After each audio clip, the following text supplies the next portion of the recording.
Otherwise, these metallic structures near the bridge suffer.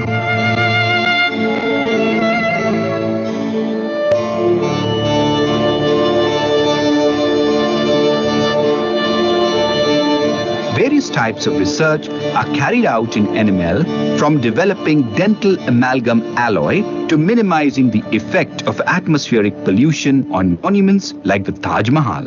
NML has carried out many research projects jointly with countries like Japan, UK, Spain, Germany and Russia. It has several significant achievements in the fields of iron and steel, and also in various types of technological development which have been transferred to the industries. From iron to manganese, to magnesium to chromium, to zinc, to copper to gold, NML practically has worked on all metals to make them usable for the growth of civilization. It has developed alloys for the coins that are minted, copper plating on stainless steel vessels to save cooking fuel, and has also contributed to the fashion industry of India by developing white gold. Effort has been made to develop 18 carats gold, which is a white gold. It's a 75% gold in it, and there are 25% other alloying elements.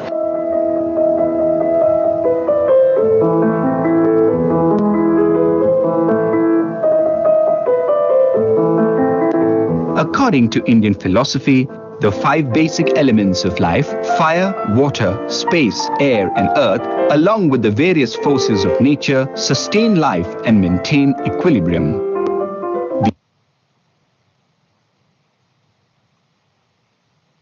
The ultimate reality is that the entire universe flows from matter, metals being the most important element. Metals are the pillar of technological growth and development. Metals are components of life. Some metals like copper, selenium and zinc are essential to maintain the metabolism of the human body, and iron is the key element of blood.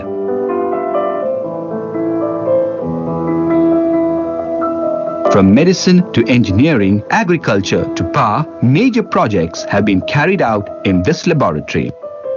NML has worked on various technological and research issues for steel companies such as Tata Steel, Steel Authority of India Limited, Jindal Steel Works and SR Steel, power companies such as Bharat Heavy Electricals Limited, National Thermal Power Corporation Limited, state and central electricity boards, petrochemical industries such as Indian Oil Company Limited, Bharat Petroleum Company Limited, Oil and Natural Gas Company Limited, fertilizer companies like National Fertilizers Limited, Rashtriya Chemicals and Fertilizers Limited, atomic energy establishments such as Indira Gandhi Center of Atomic Research and Bhabha Atomic Research Center, etc.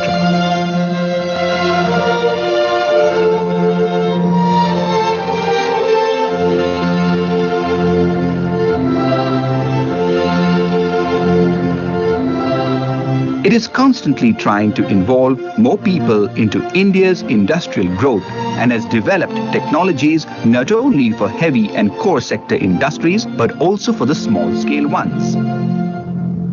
This small-scale industry at Durg has installed the low-shaft furnace technology developed by NML as an alternate method of iron making using inferior grade of iron ore.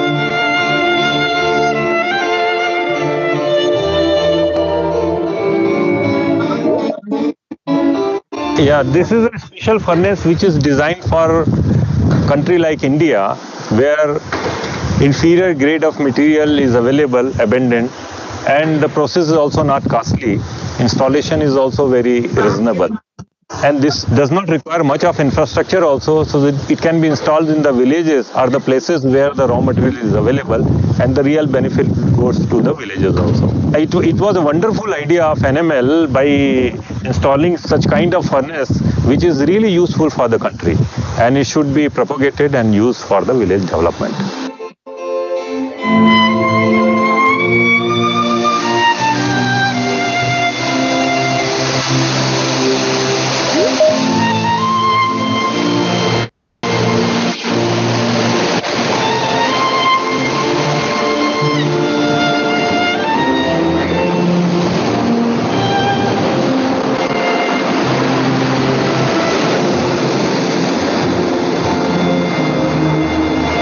NML has provided its services all over the country, either by transferring technology to industries or by having a center of its own.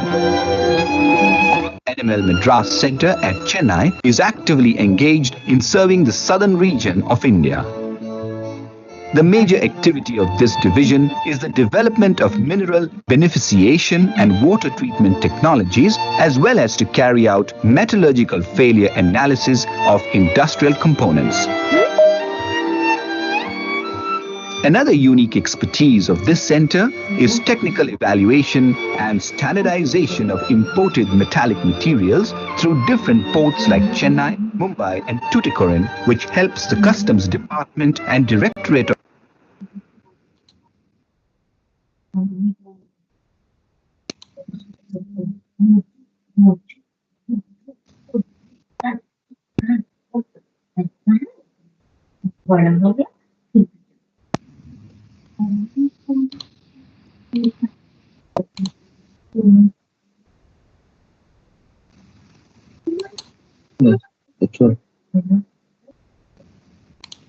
Yes.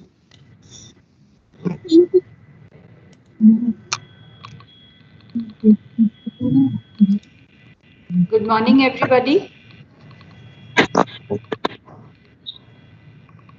Good morning. This Am is I audible? Can I just get a confirmation? Yeah, this is Indranil Manna from Ranchi. Are you able to hear me? Yes, sir. We welcome you, sir, for this program. Yes, sir. Okay. Yeah, Shomito, I just wanted to give it a try. Can you see the slide? I'll share the slide now. Okay, sir. Please go ahead, sir.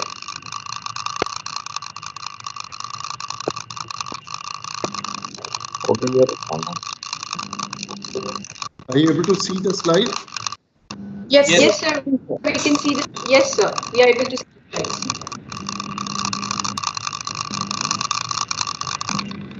Okay, so it works. Yeah. So I'm very much around. You want to start at 10:30? Yes, sir. Yes, sir. Right now we are starting the video of NML playing. Yes, sir. Okay. All right. So I'll be muted, and when you start, I'll join. Okay, we are live on Facebook and YouTube too. So I think people are seeing us right now. Okay. Sudeep sir, can we restart the video?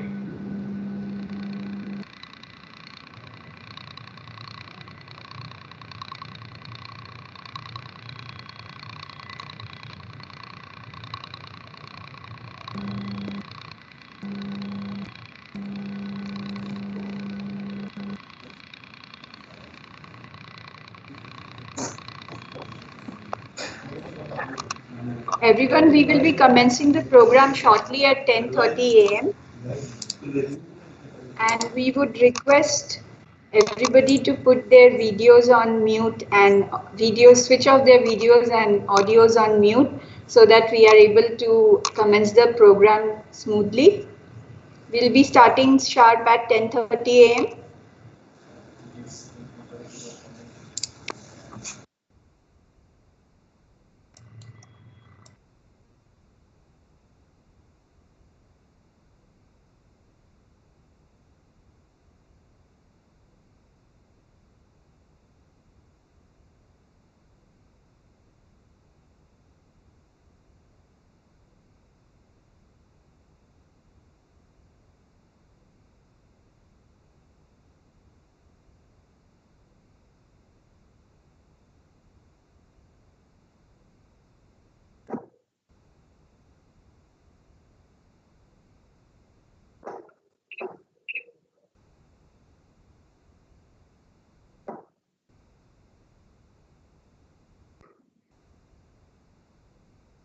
Rima, what happened? Yes, sir. What happened? Sir, the video was playing and in between Indranil Manna sir wanted to just check whether his slides are playing well or not. So No, I know all that. What's happening now? Why the silence? okay, we are supposed to start at 10:30. So may I start now if you give me the permission? No. I thought you were going to play the video. That's fine. Please wait for others to join. The video is supposed to play. We have been requesting Sudeep sir to play the video. I thought you were going to play the video. That's fine. But I don't know, for any reason the video is not getting played actually. Sudeep sir to play the video. Okay, Sudeep, for the time being, we will wait for others to join in, our DG, Mr. Narendran, and then we'll start. Okay, sir. For the time being, we will wait for others to join in. Sir, if I got the message right, for the time being, we are waiting for everyone to join in when we'll immediately start sharp at 10:30. Is that right, Correct. Director, sir? Yes. Correct. As soon as our Director General and Mr. Narendran joins, Mr.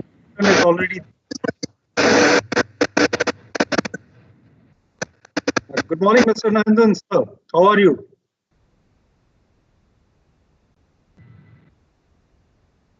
Hi. Mr. Hi, Narendran, Doctor. good How are you? morning. How are you, sir?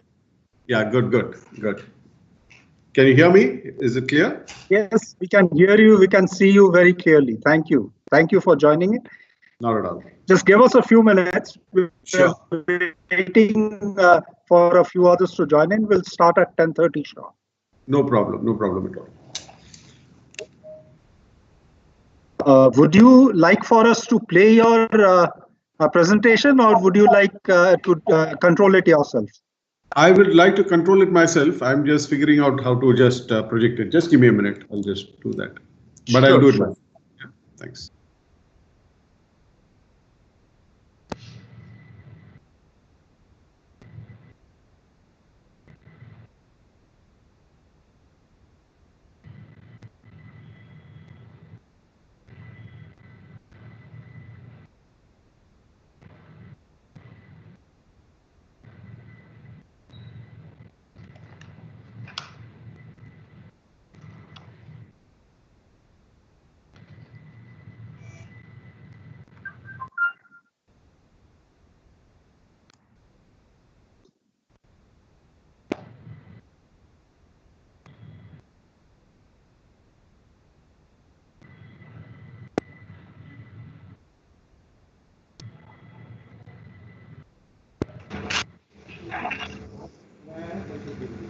You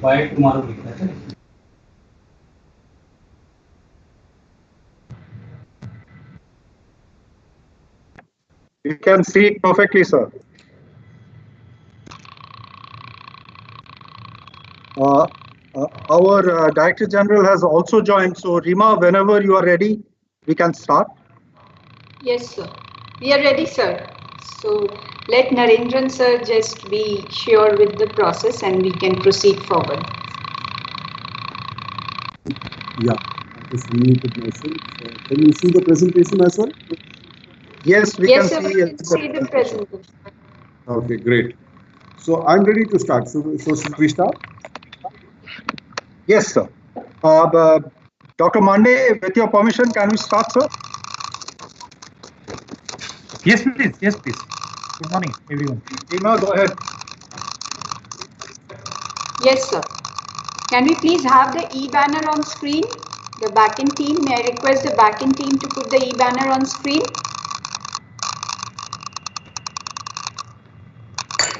Okay, as the backend team proceeds with the process of putting the e-banner on screen, good morning, myself Rima and Abnish is co-host for the day.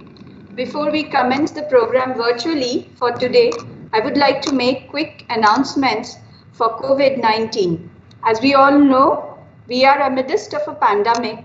I would request all participants, dignitaries and other eminent researchers or scientists to ensure necessary protocols being followed while attending the event. Although we will be attending the event from the comfort of our offices or individual spaces, I would request each one of you to maintain social distancing and, if relevant, wear masks.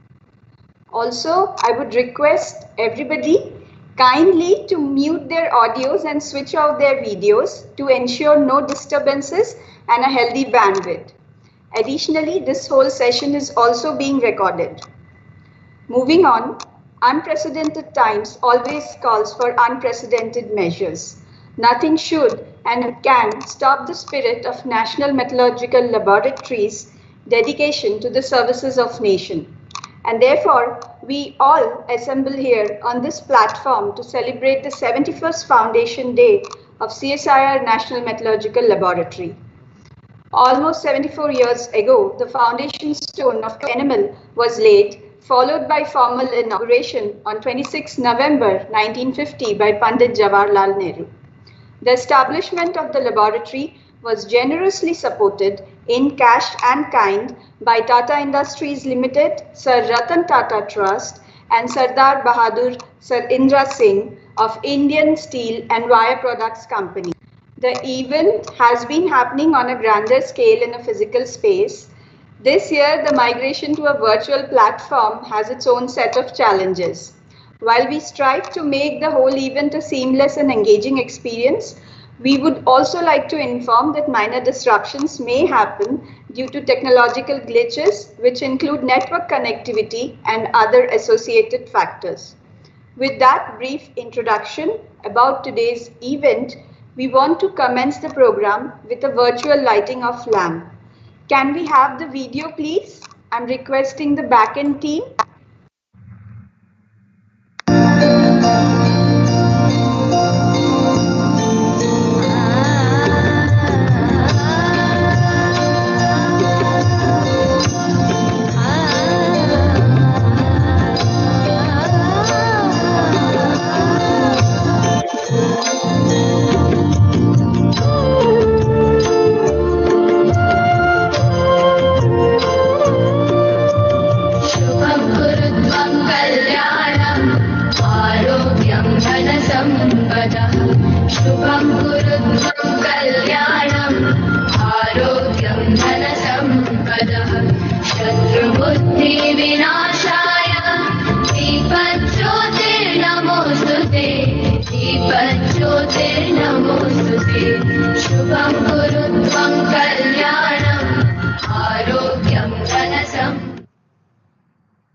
Okay. Before we move any further, I would like to mention 26 November is also the Constitution Day of India, and so we'll also be reading out the preamble shortly at 11 a.m., which is also the time when respected Prime Minister would be reading out the preamble to the country. Now I request our Director, Sir, CSIR NML, Dr. Indranil Chottaraj, to go live and welcome all to celebrate the Foundation Day. Director, Sir, please.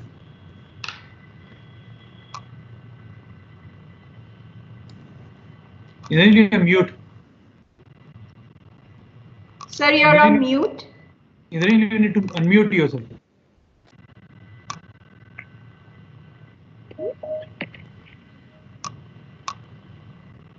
Am I audible now, Rima? Yes, sir, but your video is switched off. Can you switch on your video, sir? Yes, sir. Okay, it's a message anyway. I think my video is also switched on, but anyway, it's a message, and my face is not very important, I guess. Good morning, everyone, and a very hearty welcome to the 71st Foundation Day function. It is an honor and privilege for me to welcome our Director General and Secretary CSIR, Dr. Shekhar Mande, to preside over today's function. Sir, we are overwhelmed and touched by your presence. It is also a privilege and honor to welcome Mr. T.V. Narendran, CEO and MD, Tata Steel, someone who has been a mentor and an inspiration for all of us at NML as the chief guest today. Sir, we thank you for gracing us with your presence. We are also fortunate and honored to have Professor Indranil Manna, Vice Chancellor of BIT Meshra. Professor Manna has been a very special friend of our institute, as well as of many of us for more than 3 decades.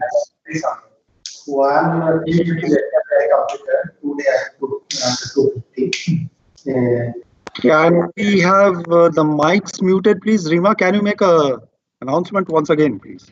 Can I request everybody again to go on mute? I request everybody apart from Director Sir right now who is speaking to kindly go on mute. Thank you very much. Thank you. Professor Manna is also the chairman of our present Research Council. A very warm welcome to you, sir. I'm glad to welcome several dignitaries who are viewing this program, each of whom we consider a friend and a mentor for our laboratory. I extend a warm welcome to my present colleagues, as well as to the superannuated colleagues. To all the participants in this virtual, ladies and gentlemen, we are very glad that you are here. NML completed 7 decades yesterday. Those 70 years were full of significant contributions which kept pace with the scientific and technological developments of our country. It would take a while to recount 70 glorious years. So I'll just give you a flavor of our laboratory's impact. NML was the first in the country to espouse, conceptualize, and develop low shaft furnaces for steel making, an idea that was quite ahead of its time. The technology developed by this laboratory was used for the first and only magnesium production in the country. The first pilot and then the first commercial sponge iron plant was set up using NML technology. A significant proportion of commercial mineral processing flow sheets in India was developed by NML. At times of strategic needs, we developed nickel substituted stainless steels and aluminum conductor alloys. In the 10 years after our Diamond Jubilee, we have continued a path of impactful applied research.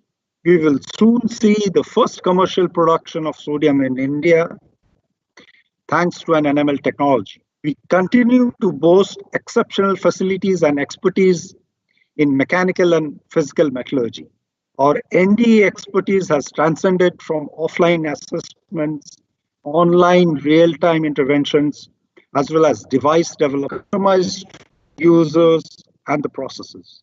Based on several domain strengths, we continue to be a nodal organization in the country for structural health monitoring of industrial components. Our services in this area are sought by the Indian Navy and Indian Air Force, in addition to numerous in 7 different industrial sectors.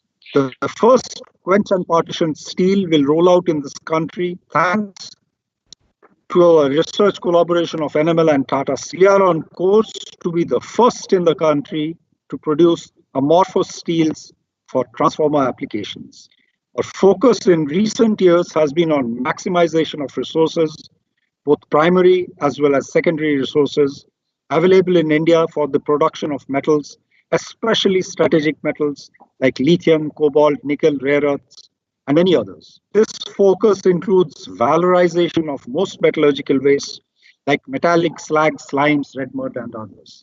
We have established an urban ore recycling center with the blessings of our Director General, a research and development initiative which is very pertinent for the country as well as very pertinent for the times.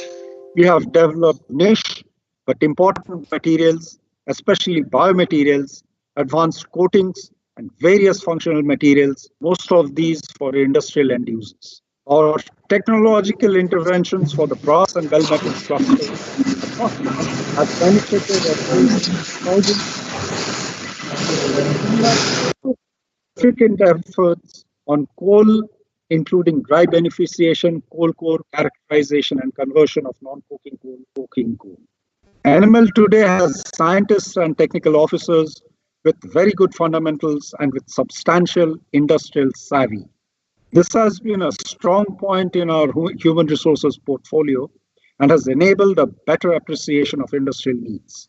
NML has, for the most part of its 70 years of activities, looked at the bigger picture in terms of the national and societal needs for scientific and technological developments. And that perspective and mindset will continue at least in the near future.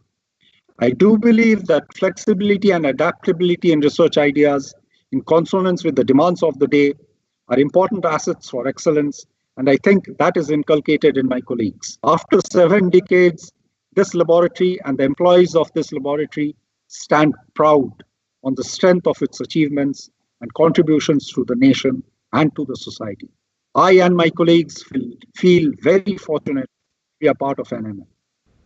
Having said that, I must acknowledge CSIR NML is only a cog, although an important cog in the larger wheel of progress that is CSIR. Through several paradigm shifts, CSIR today is a scientific organization which can and does demand attention, especially for its recent seminal achievements in multiple areas pertinent to the control of the from drug delivery to supply chain issues. We realize as a constituent laboratory of CSIR that the whole is greater than the sum of the parts, a realization that is fortified whenever we have collaborated with our sister institutes for industrial research deliveries. My colleagues and I are equally proud and honored to be a part of CSIR, the values and vision it has. I will end here, once again welcoming all the participants of this web function. Stay safe. Thank you. Over to you, Rick. Thank you, sir.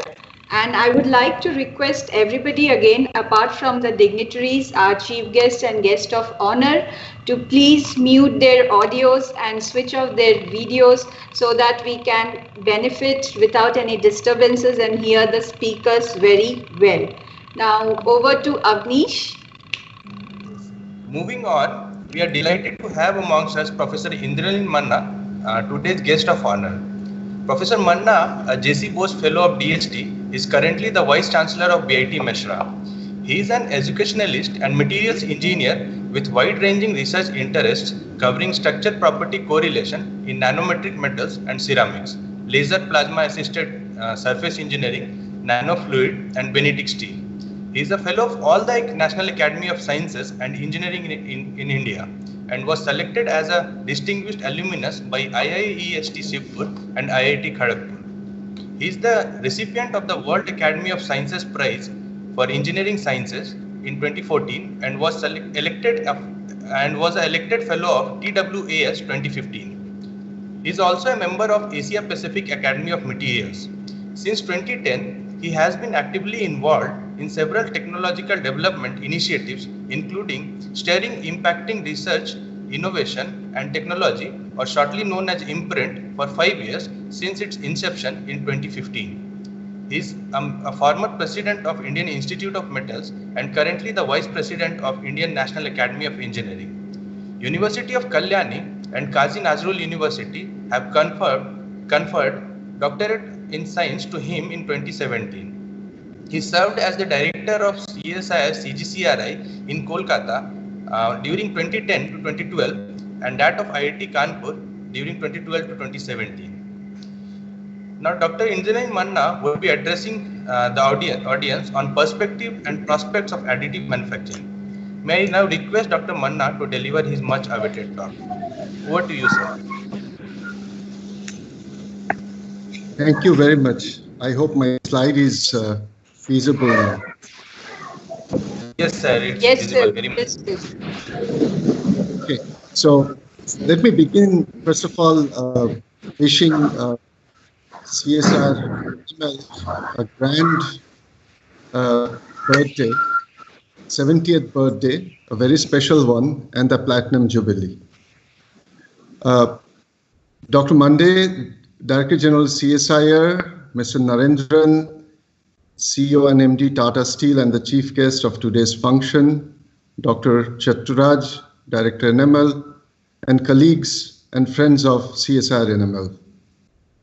I'm privileged to be given this platform to share my perspectives and views on a very happening manufacturing avenue today called additive manufacturing.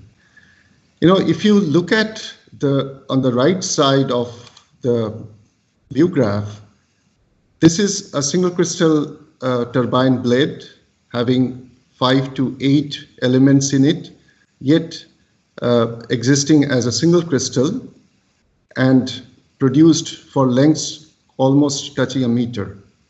So this is a technological marvel, synthetically made, can be said as a precursor of today's additive manufacturing. But on the other hand, nature takes about 20-25 years to lend us with something so that every human being actually is endowed with something called a backbone. So nobody is spineless because of this very marvelous structural creation, which nature starts with a single molecule and builds over a period of time, and that makes humans as the only mammals which can stand on its own feet.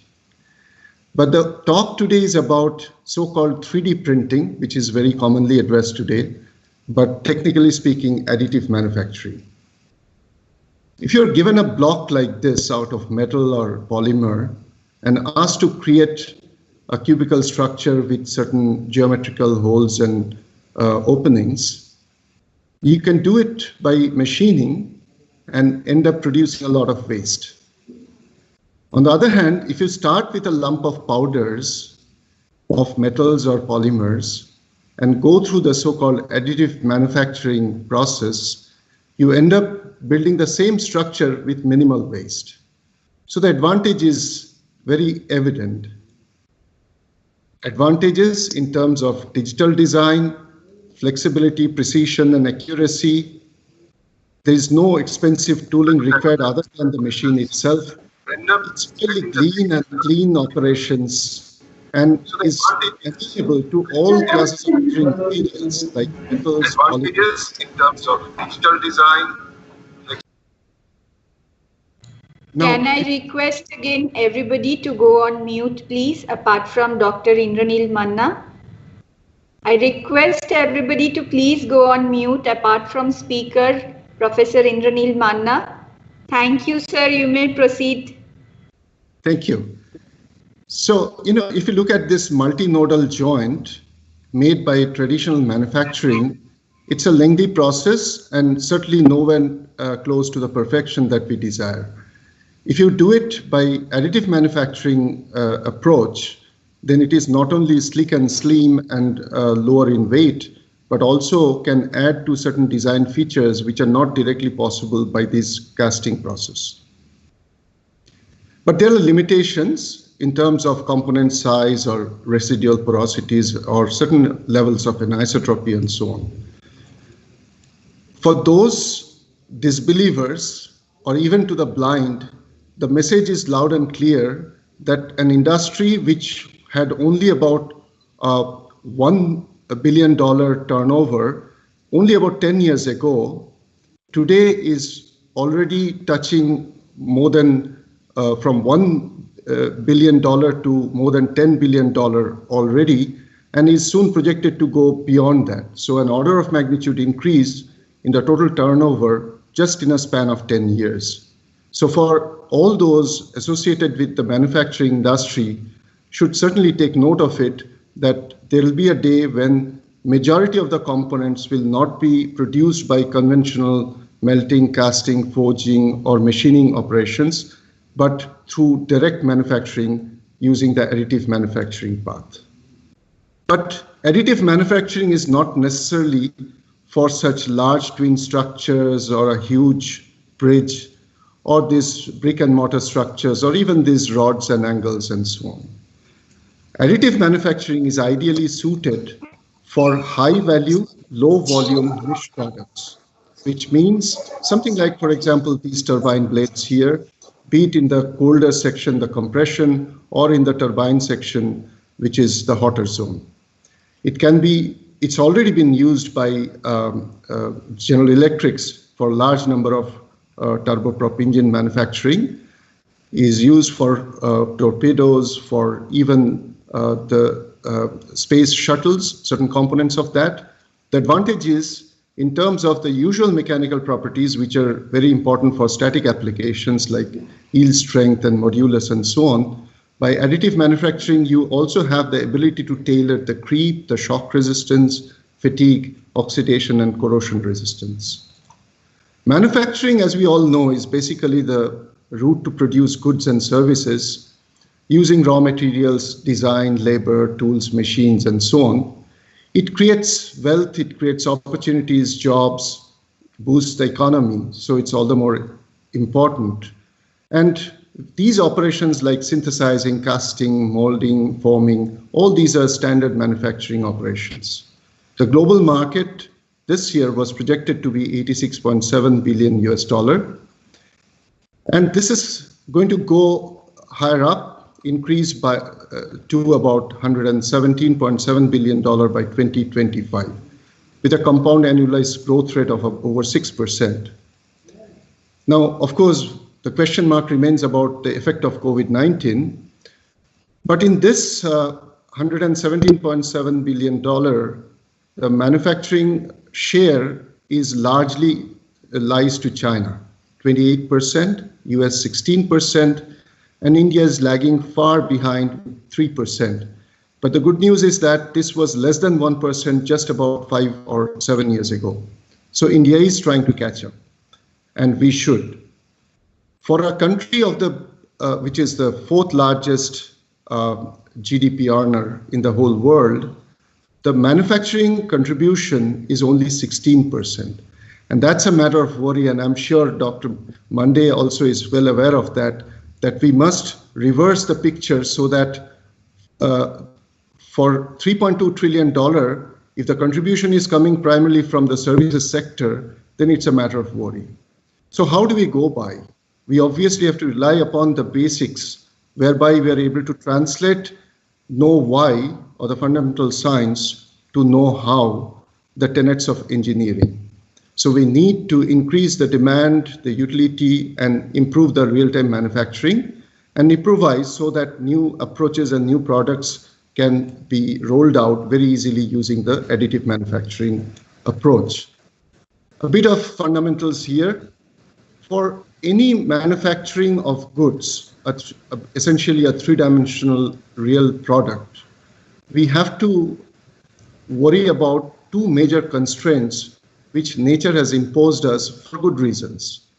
Number one is a thermodynamic constraint, which sets certain equilibrium limit. For example, in this binary phase diagram, we know very well that component B can be dissolved in component A to the maximum of this particular point.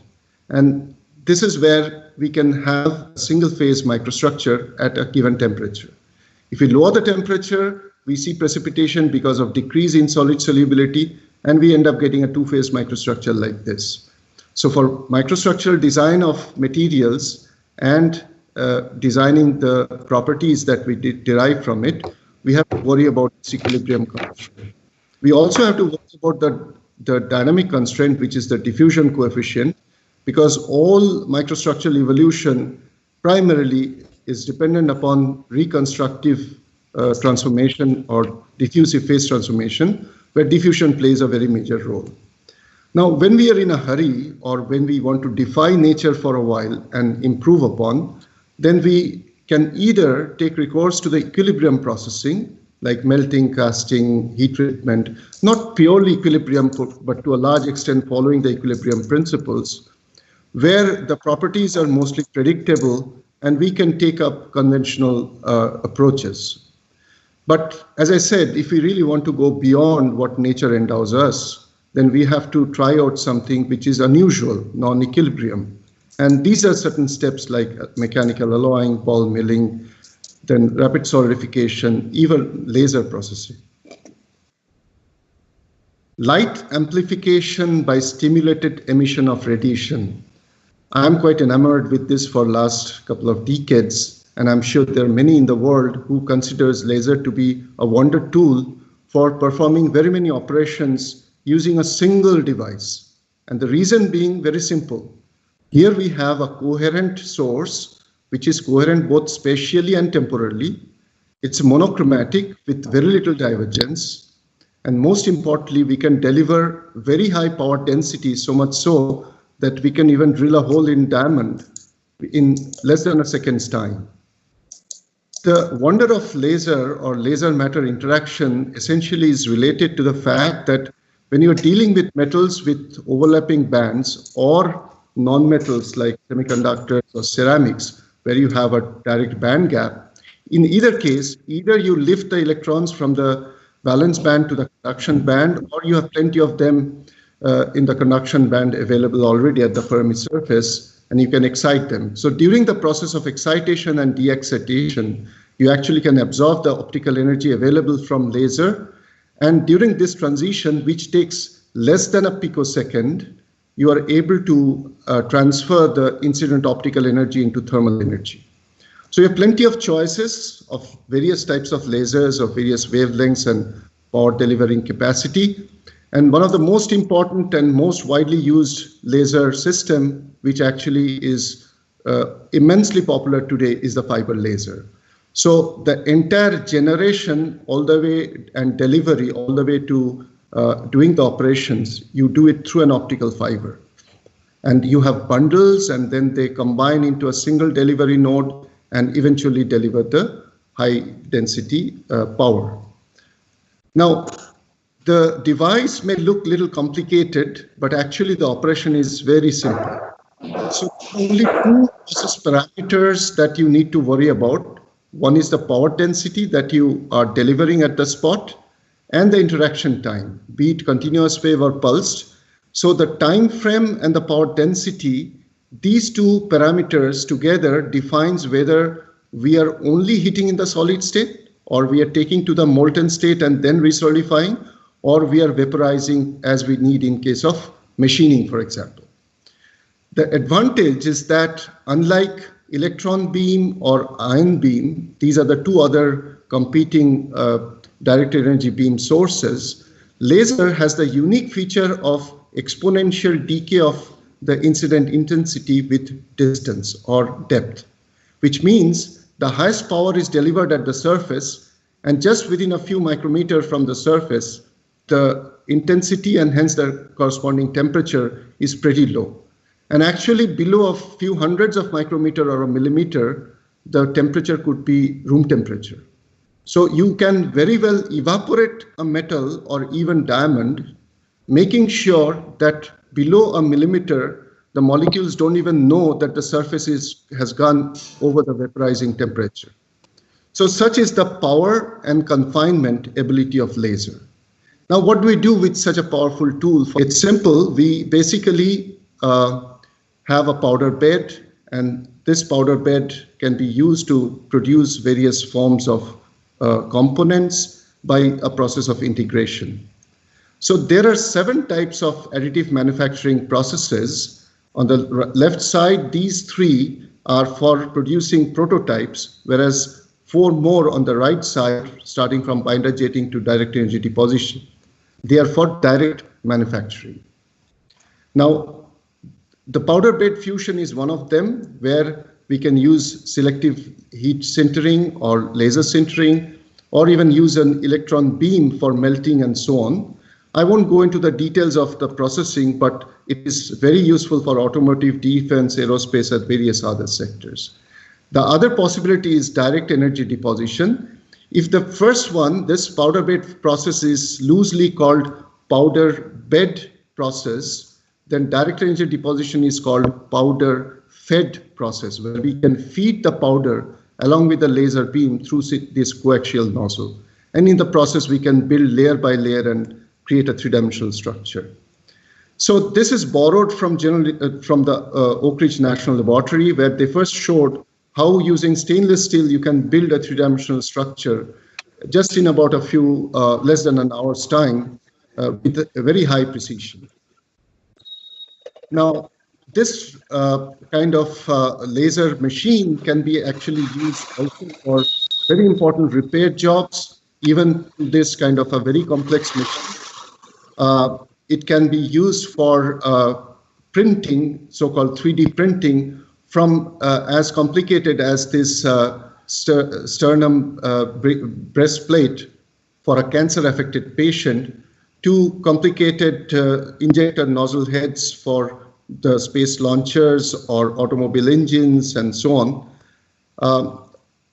There's also another utility of 3D printing where for this huge bus, you may actually normally require about thousands of spare components for which you need a warehouse to keep them in case you don't know when. But in case of laser additive manufacturing, you don't need to maintain such a huge inventory. You can produce within a few hours' time as and when you need. And that's the reason why BMW has set up its own additive manufacturing plant in 2019, where they are able to produce 3 lakh components by 3D printing without having to have them already produced and stored. So there's various sectors which additive manufacturing serves today. The majority will be these 3 on the left: the motor vehicles, the aerospace, and consumer products. So these together would consume or account for more than 50% of the products that are in the market. So the utility comes from the fact, if you look at this, the view graph on the right, for additive manufacturing, the cost doesn't increase even if the complexity increases significantly. But for conventional manufacturing, the cost increases very significantly as you go to more and more complex shapes and dimensions. Similarly, the cost also remains the same for additive manufacturing approach when increase the number of parts from a few to several thousands. Whereas for injection molding or similar conventional manufacturing, it comes down significantly. So the point is, whether it's a very simple or complex, whether you produce one or many, the laser-based additive manufacturing is actually independent of these parameters, and hence is very suitable for very complex, maybe low volume, but high cost components. In terms of the share, the CAGR is projected to increase by over 20% in several parts of the world. The major share actually is for North America, followed by Europe. Of course, places like India or the South Asian regions are coming up, but not really to the extent desired.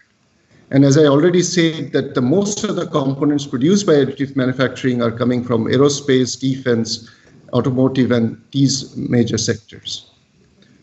So the forecast, as I already said, could be very significantly large, 27%, 23%, whether go by buyers or suppliers forecast.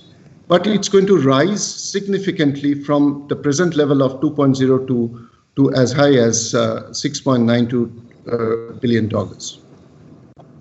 So Dr. Chaturaj warned me about the timing, so I'm actually rushing through, and I think we'll have other opportunities to discuss more in details.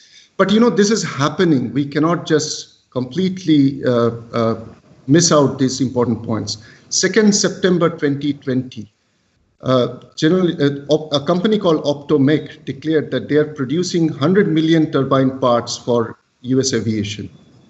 And similarly, now the company is actually ready to also go global and tie up with other companies.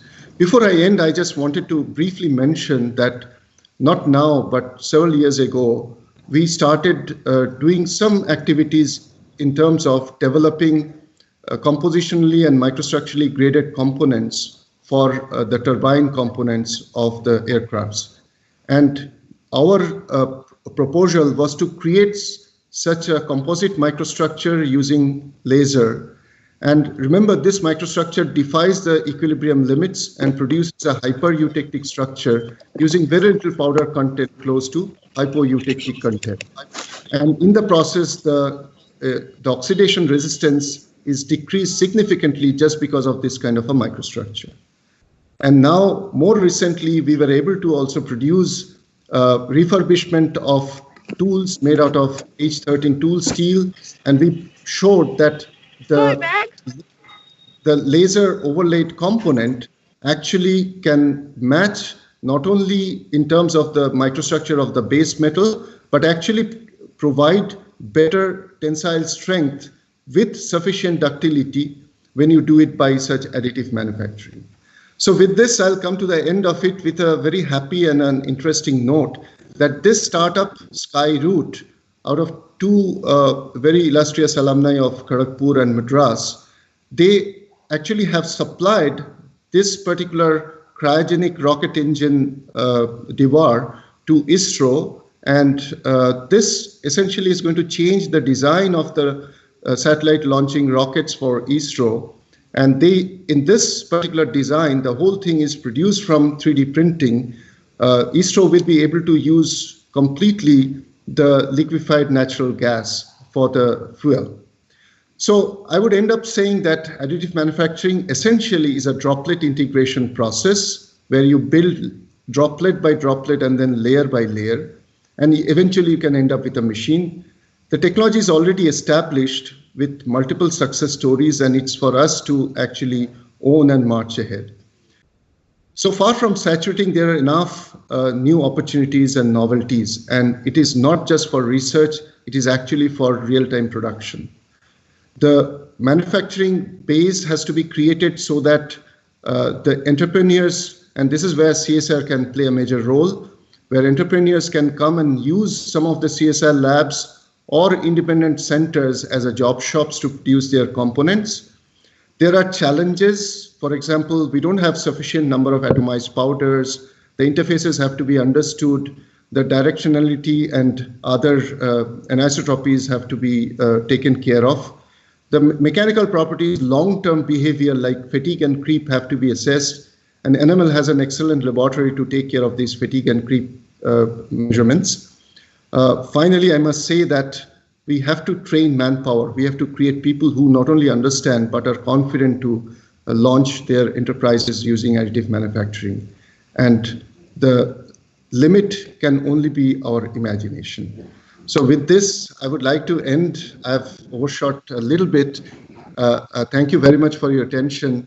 And I hope that I could at least create certain healthy interest in the scientific community about adopting additive manufacturing for the future. Thank you very much and namaskar. Jai Hind. Thank you very much, sir, for such an insightful and enlightening talk. I'm very sure that the group at NML working on additive manufacturing must have a plethora of takeaway points and possibilities from the talk delivered by Dr. Manna. Now moving ahead, आज का दिन राष्ट्रीय धातुकर्म प्रयोगशाला के साथ साथ पूरे भारतवर्ष के लिए भी एक महत्वपूर्ण और गौरव का दिन है। आज के ही दिन भारत के संविधान को अंगीकृत किया गया था। भारत के संविधान की प्रस्तावना एक संक्षिप्त परिचयात्मक वक्तव्य है जो संविधान के उद्देश्य, सिद्धांतों और दर्शन को निर्धारित करती है।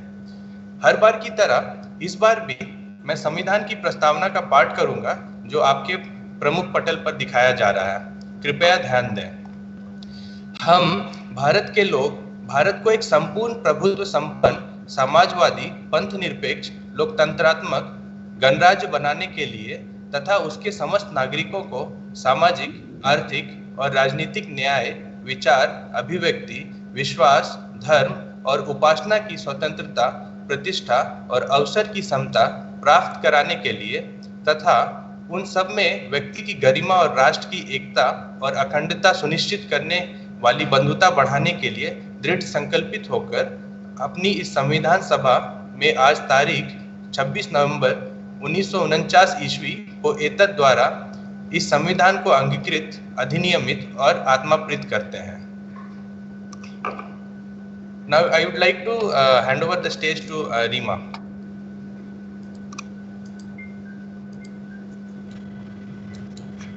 Okay.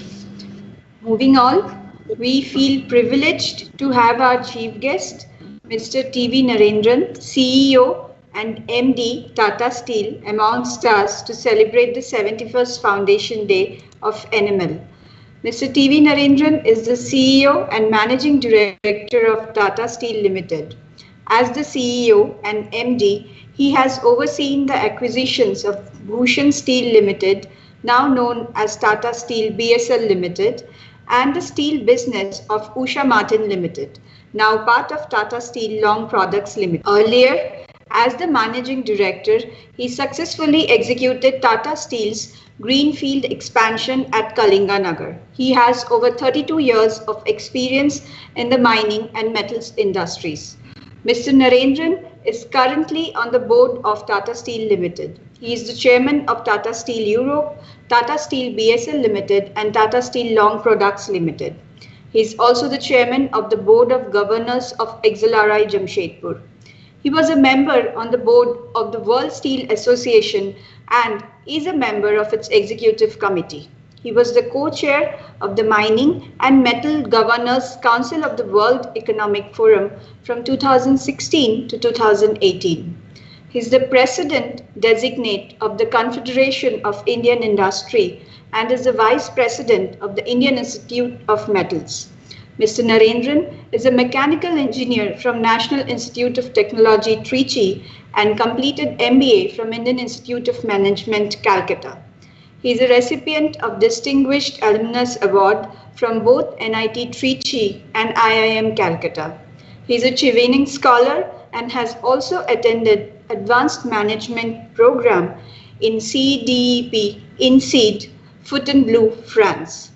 And before we move on to the next segment, which is the much awaited talk by Mr. Narendran, we have a couple of awards to be declared for the NML employees in various categories. Also, for the same, I would request Mr. Narendran to virtually felicitate the awardees. This is the program we could arrange considering the current circumstances, and I would request Narendran sir to grant his permission before I run him through the list of awardees. Sir, do I have your permission? Yes, please. Yes, Rima, please go ahead. Thank you, sir. So we have the awards presentation now, and the backend team has put the presentation. So the first set of awards that we have for today is the B.R. Nijhawan Award. Dr. B.R. Nijhawan served as the director of NML from 1957 to 66, and the award for best paper published in 2019 has been conferred to Mr. Gaurav Kumar Bansal, Dr. V.C. Srivastava, Dr. S. Ghosh Chaudhary for their paper Role of Solute Niobium in Altering Phase Transformation during Continuous Cooling of a Low Carbon Steel, published in Material Science and Engineering A. Congratulations to all the winners. Moving on, next in line is the V.A. Altaker Award.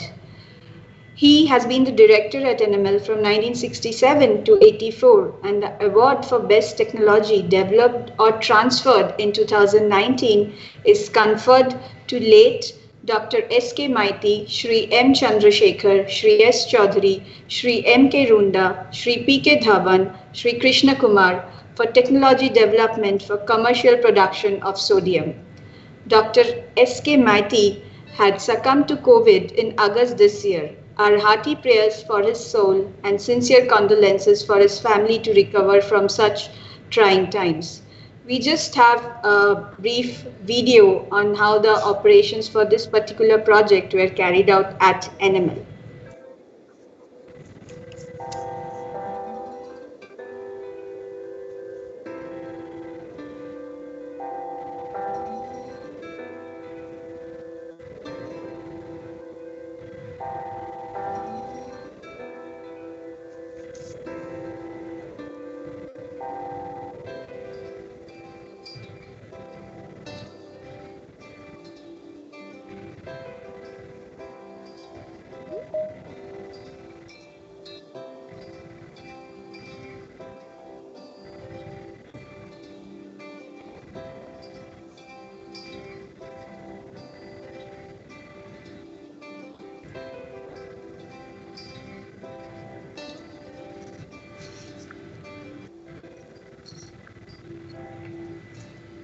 Moving forward, the next award is the S. Banerjee Award. Dr. S. Banerjee has served NML in the capacity of director from 1985 to 1992, and the award for best in-house project completed in 2018 is conferred to Dr. S. Agarwal, Mr. Sinha, Mr. Shekhar, Mr. R.K. Chaudhary, Mr. D.R. Mahato for the project titled Production of Fe, Ni, Iron Nickel, Cobalt Molybdenum, Metallic Alloy and Alumina-rich slag from nickel molybdenum and cobalt molybdenum spent catalysts in electric arc furnace. The next award is the P.R. Rao Award. Dr. P.R. Rao has been the director of NML from 1992 to 2002, and the award for the best employees goes to, for technical cadre, it goes to Shri Shaban Purti and Shri R. Srivastava, and for non-technical, it goes to Shri Sarthi and Shri Ved Prakash. Congratulations to the next award in line is the SP Mehrotra Award for the Best Colloquium Speaker in 2019-2020, and the award goes to Mr. Gaurav Kumar Bansal. Congratulations, Gaurav. The next set of awards are for people who have been contributing selflessly during the COVID lockdown period, which is the Excellence in Social Responsibility in 2020. It goes to Shri Vishwanath Mukhi, Shri Rimil Mardi, Shri Dablu Behera, Shri Paramath Suman, and Shri Ram Shre Ram.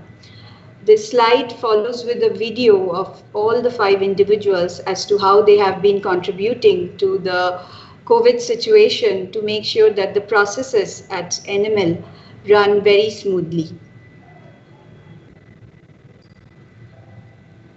These 5 individuals went out of their way to ensure safety and security of NML community. Shri Vishwanath Mukhi from the medical team and Shri Dablu Behra from janitorial services ensured proper sanitization across the NML campus. Shri Rimli Mardi and Shri Ramashre Ram from Engineering Division contributed to making the sanitization process contactless for employees at NML. This is the very video, and Shri Paramath Suman from Administration Division was working effortlessly to line up people at NML for proper treatment whenever needed. Moving on, the next is the Special Appreciation Award for Lifetime Services, which goes to Shri Abuni Pradhan from Director's Office and Srimati Panmai from Janitorial Services. Both these people will be retiring shortly and had been serving NML for the last 35 to 40 years. We have a short video following up on both these persons and for their services at NML.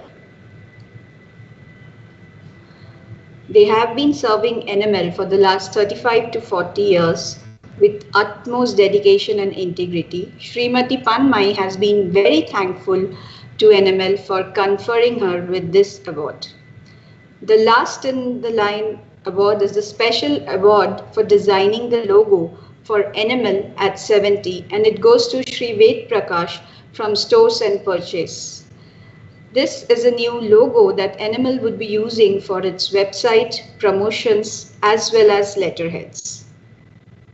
Hearty applause and congratulations to all the awardees.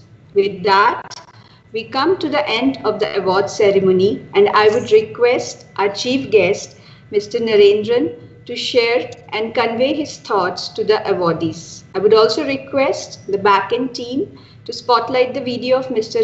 Narendran as he goes live. Sir, may I request you to proceed for felicitating the awardees? Thank you, sir.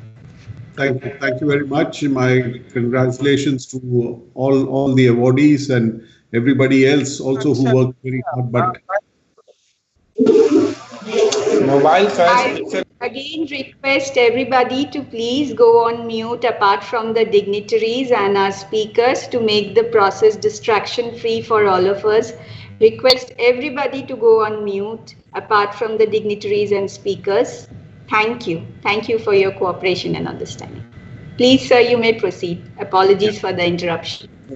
Not at all. So my congratulations to all the awardees. I think we saw a lot of creativity, we saw a lot of hard work, a lot of dedication, a lot of sincerity reflected and also innovation reflected in the work that was done and the award, and the work that was recognized. I think institutions like NML and Tata Steel and any other institution which has been around for a long time is fundamentally made up of because of the efforts of the people.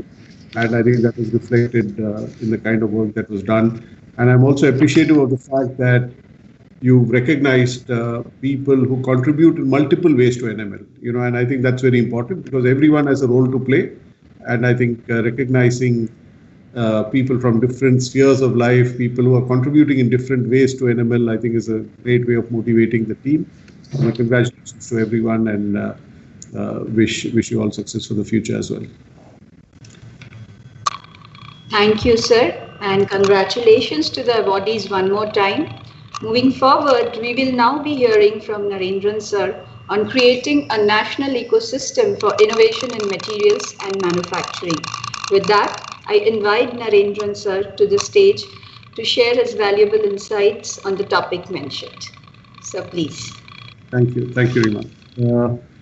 Can you see the presentation yet? Sir, not yet. Okay, please give me a minute.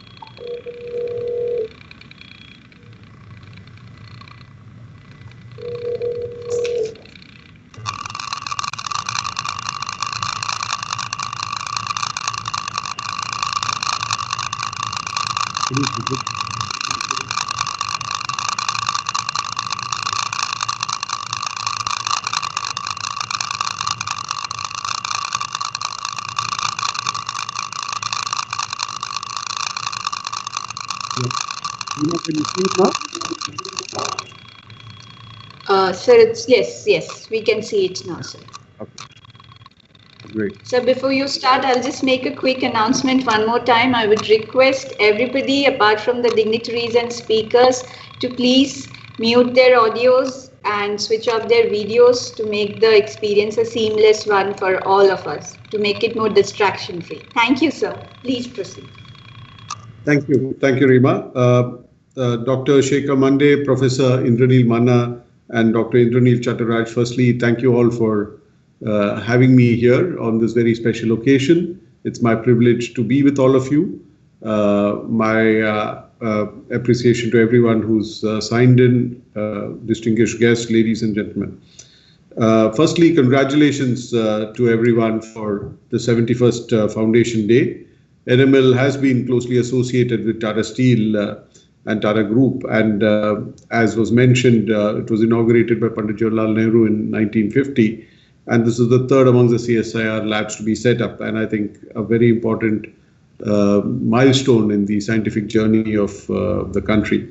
I'm proud that the Tata Group has been associated right from the beginning. As Rima mentioned, Tata Industries, the Sir Ratan Tata Trust contributed in cash and kind for the formation of NML.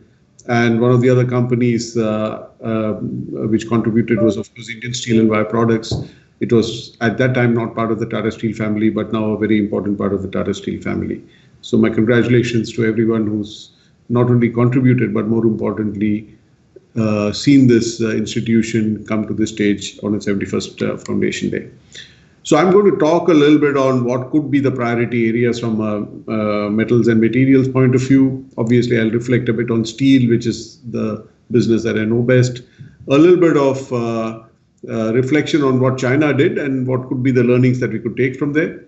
And what are the opportunities in strategic materials which we need to look at, and also how do we build a robust collaborative ecosystem, more specifically taking learnings from what UK and Germany did. Also, the government of India, is focusing more and more on manufacturing. I think Professor Manna talked about it. Mr. Chattaraj talked about, Dr. Chattaraj also talked about it. For a country which has such a rich history, I think manufacturing at 15-16% is, pretty much way below where it should be. The government is conscious of that. A number of efforts are underway, including the recently announced production-linked incentives, so on and so forth, Atmanirbhar Bharat. There are many, many efforts going on currently, and I think the government is doing what it can. I think the scientific community and the industry needs to work together to make its aspirations come through.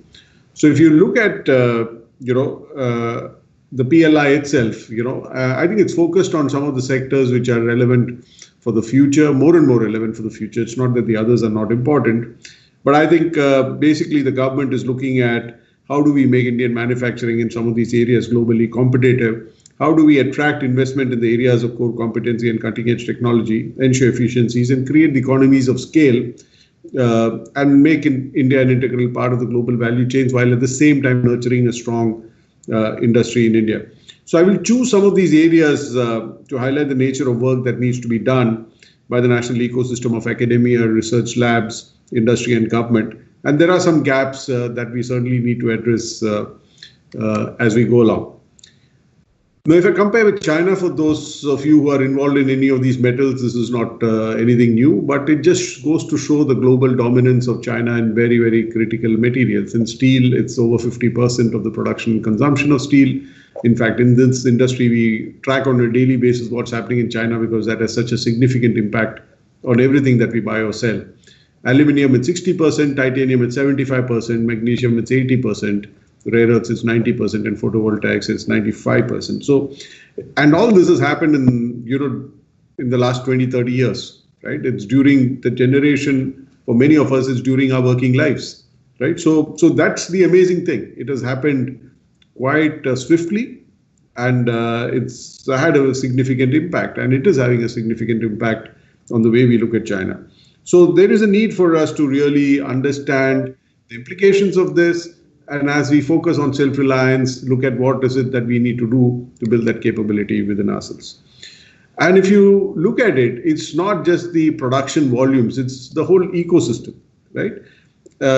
Obviously, China acts in scale. So anything that happens there, because it is now the second largest economy in the world, but more importantly, it's got 1.3 billion people, right? So the per capita in China is still very low. It's $10,000 compared to the US or developed countries, which are in the $30,000 to $55,000 range, right? So there is a lot of consumption still waiting to happen, right? There's a lot of development still waiting to happen. China is producing 2 million cars a month. India is currently at 2.5, 3 million a year, So pretty much in anything that you pick up, China is 8 to 10 times what India is doing. I was talking to somebody from the aluminum industry. China is 8 times or 10 times what India is doing. Steel industry, China is 9 times what India is doing. So pretty much in every sector, China is very dominant. So they think large in scale. And even if you look at academia, if you look at the University of Science and Technology in Beijing, I understand this is a university dedicated to iron and steel, and I understand they have over 300 PhD students and 90 postdoctorals working just on iron and steel. Their Koch Design and Research Institute is a 70-storied building, and they have similar scale and focus on magnesium, titanium, carbon fiber, and areas that they think are strategically important. Earlier, we used to buy a lot of, even Tata Steel, buy a lot of equipment largely from Germany or Japan. Then we realized that a lot of the equipment that we were buying from German and Japanese suppliers were actually being made in China. And then when we visited China, and of course China has experience of building 800, 900 million tons of steel making capacity, we realized that there is a lot of equipment we can buy directly from China, and that has been happening. So at least in terms of the iron making side, China has become a strong supplier or a strong option to go to, and they build these capabilities over a period of time. So it's not just about they're more visible for exporting steel, but from a long-term point of view, the ambition of China is to actually export equipment, export technology, and that's something that we should also look at. And how is it that they have again developed it over 20, 30, 40 years? Even if you look at artificial intelligence today, what's happening in the geopolitical environment, the tension between the US and China is because China has made so much, such rapid strides in the fields of analytics and artificial intelligence and even additive manufacturing that Professor Manna talked about and things like that. So if any of you haven't visited China, of course, in the last 6 months, nobody's visited, but I was there last year, this time in November for an event, and the use of technology is amazing. And I've been going very, very frequently to China in the last 15, 20 years. And I've seen the rapid strides China has made even in the last 5 years in the space of artificial intelligence and technology. So in multiple areas, China has demonstrated perseverance, a commitment, singular focus, which I think we should learn something from. Of course, the ecosystem is very different there, but I think that sharp focus is something that we should pick up. There are many other things in their journey which we need not pick up, and I will talk about that a little bit later. But I think, like when you do benchmarking, you pick good practices and deploy that to improve yourself.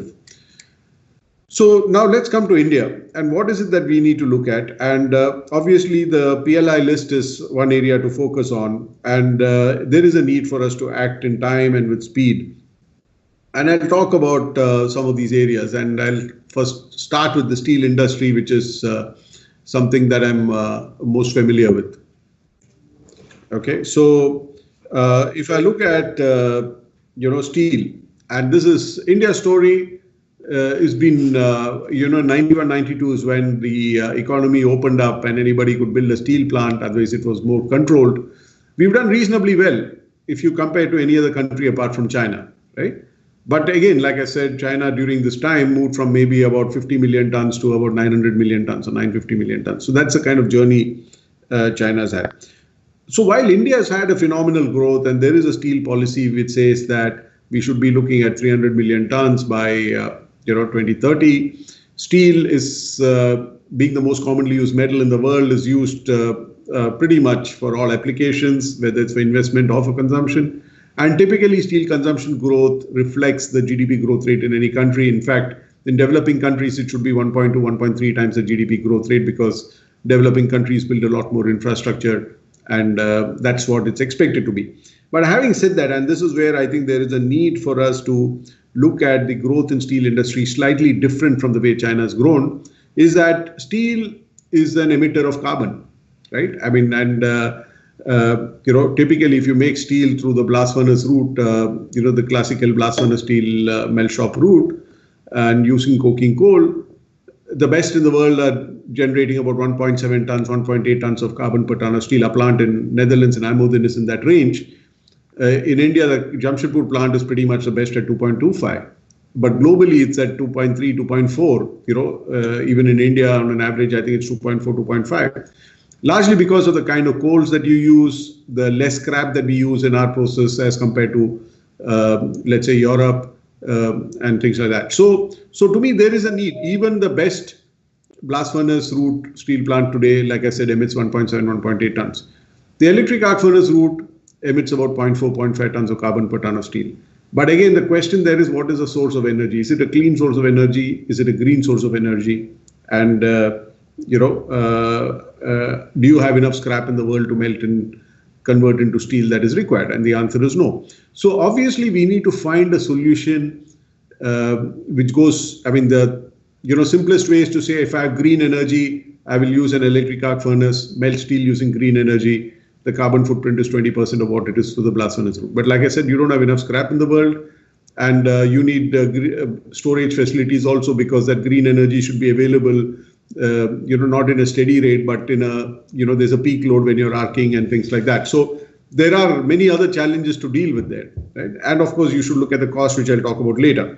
So when you look at the blast furnace route, the fundamental problem is coking coal is not just a source of energy, but it's a reductant. So unless you solve that problem, you're not really able to address the carbon footprint issue. And hence, steel is seen as a hard to abate sector. So that is also an opportunity for us. So as we are at an early stage of steel production in India at 100 million tons, because if India has to come anywhere close to China over the next 20, 30, 40 years, India needs to produce not only 300 million tons, 400, 500, 600 million tons. Now, China is producing 900 million tons, and maybe 70, 80, 85% is through the blast furnace route, right? India will go that way if it doesn't do much, because there is enough iron ore in the country, right? But how do we find a greener, cleaner way to build a steel industry is an opportunity for academia, for scientists, for industry. And there is a need to do that, because the world is not going to be as patient. And India, in the Indian citizenry, the Indian judiciary, the Indian executive, is not going to be as indulgent of carbon emission as it happened in China over the last 20 years, because the world has changed and the expectation is very different. And there is also an expectation that there will be a carbon cost or a carbon tax. So it's a huge opportunity for all of you, all of us, to work together and find solutions. And steel has been identified as a hard to abate sector. And so there is a need for us to find solutions. So what could be areas that we could work on? So if you really look at this, like I said, if steel does nothing, the steel industry just works on efficiency and nothing else, and no breakthrough innovation, then steel, which today accounts for 7% of the carbon emission in the world and seen as a hard to abate sector, will account by 2030 to be about 33%. because all the others, the power plants would have shifted more and more to renewables. The automobile industry would have shifted more and more to electric vehicles. The only other industry which is still trying to find solution, or one of the big industries trying to find solutions, is cement. Aluminium emits far more carbon than steel, but aluminium volumes are there's 25 times the amount of steel produced today than as compared to aluminium. But otherwise, aluminium emits about 5 to 6 times. While everyone thinks of aluminium as a clean metal, but production of aluminium, the carbon footprint is 5 to 6 times that of steel. So to me, steel will continue to be, unfortunately, the dominant contributor to the carbon economy or the carbon emissions if it only works on efficiency and nothing else, right? And this is assuming that the efficiency improves very significantly. This is because there's going to be more steel production. Steel is 1.7, 1.8 billion tons today, and that's going to become about 2.3, 2.4, because you have India at an early stage of development. You have 1 billion people in Africa who are still at a very early stage of development. So each of these geographies could grow the way China did in terms of steel consumption. And that means the world will be subjected to a lot more carbon emissions from this industry than it has already experienced. Again, many countries, these are some of our peers who announced. Tata Steel in Europe has also said we'll be carbon neutral by 2050. But the question, and why everyone has said 2045, 2050, is because we don't have any easy solutions. And I'll talk a little bit about that in the next couple of slides. But the world is getting impatient, saying that I can't wait till 2050. What are you going to do in the next 5 years? What are you going to do in the next 10 years? The financial community, the investor community, the regulatory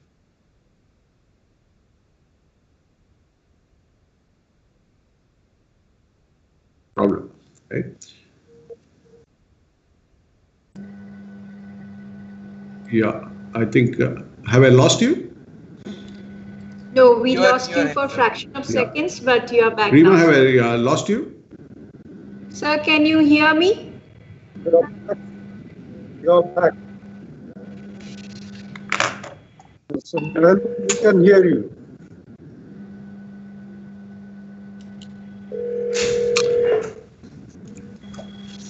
Yeah. Can you hear me? Yes, sir, we can.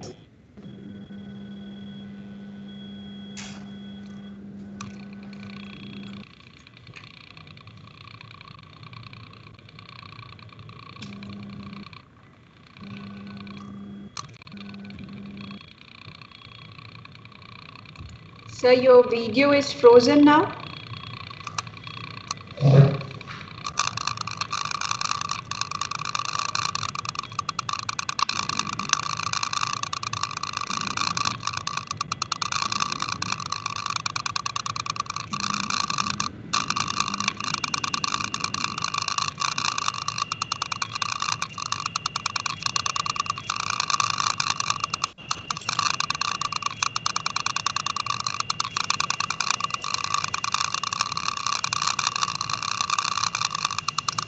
Have we lost Narendran, sir? Can anyone confirm in the backend team? He has come back. Yes, come back. Okay. You hear me? Yes, we can hear you, Yes, sir. Can you upload your video? Yeah. I'm just trying to again get the pack going. Yeah. So can you see the pack? You are back. Yes, yes, we can. Okay. Fine. So as I was saying, many of our peers have made commitments. We've also made commitments, but the world is impatient and saying that what are we going to do in the next 5 years and 10 years? And the reason why everyone's talking about 2050 is because of the slides that I'm going to talk about, right? So basically, if you look at how do we address the problem that we have in the blast furnace steel making route, so there are two things that one can do. One is to say that, that's my second option. That is, you substitute coking coal with hydrogen in the process. So hydrogen acts as a reductant, but for that you need hydrogen in plenty. You need hydrogen to be available cheap. You need to have the storage and transportation ecosystem for hydrogen. So the other way is to say that what can I do on carbon capture and utilization? So this is certainly an area for us to work on, and in both these options, whether it's in carbon capture and utilization or on hydrogen, we don't have anything at scale. We don't have anything which is affordable. And as a consequence, there's a huge opportunity for some breakthrough work. I know that we are already doing some work with you, but I think this is a huge area for India to work on because, if we can address this, then the growth of our steel industry can be greener than the growth of the steel industry in China or elsewhere, and it can really change the paradigm.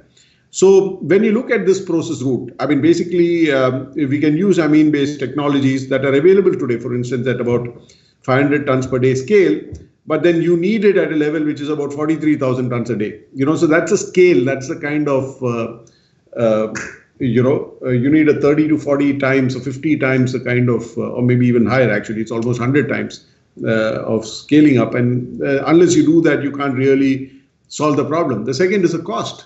It's going to cost $100 to $200 per ton more. And the question is who's going to pay for that? Because that is more than the margins of most steel companies in the world. So the steel companies can't suddenly bear a $100 per ton cost on steel because that's more than the profits they make. So either the customers have to pay more, or the governments have to support, or we have to find cheaper solutions. So these are the opportunities to me of research for technology development, for scaling up. There's a ready application. It's a huge problem to solve. And so there's a lot of work that we need to do. The second area is, like I said, on hydrogen. There is obviously a lot of hydrogen generated from the petrochemical complexes, but that's not green.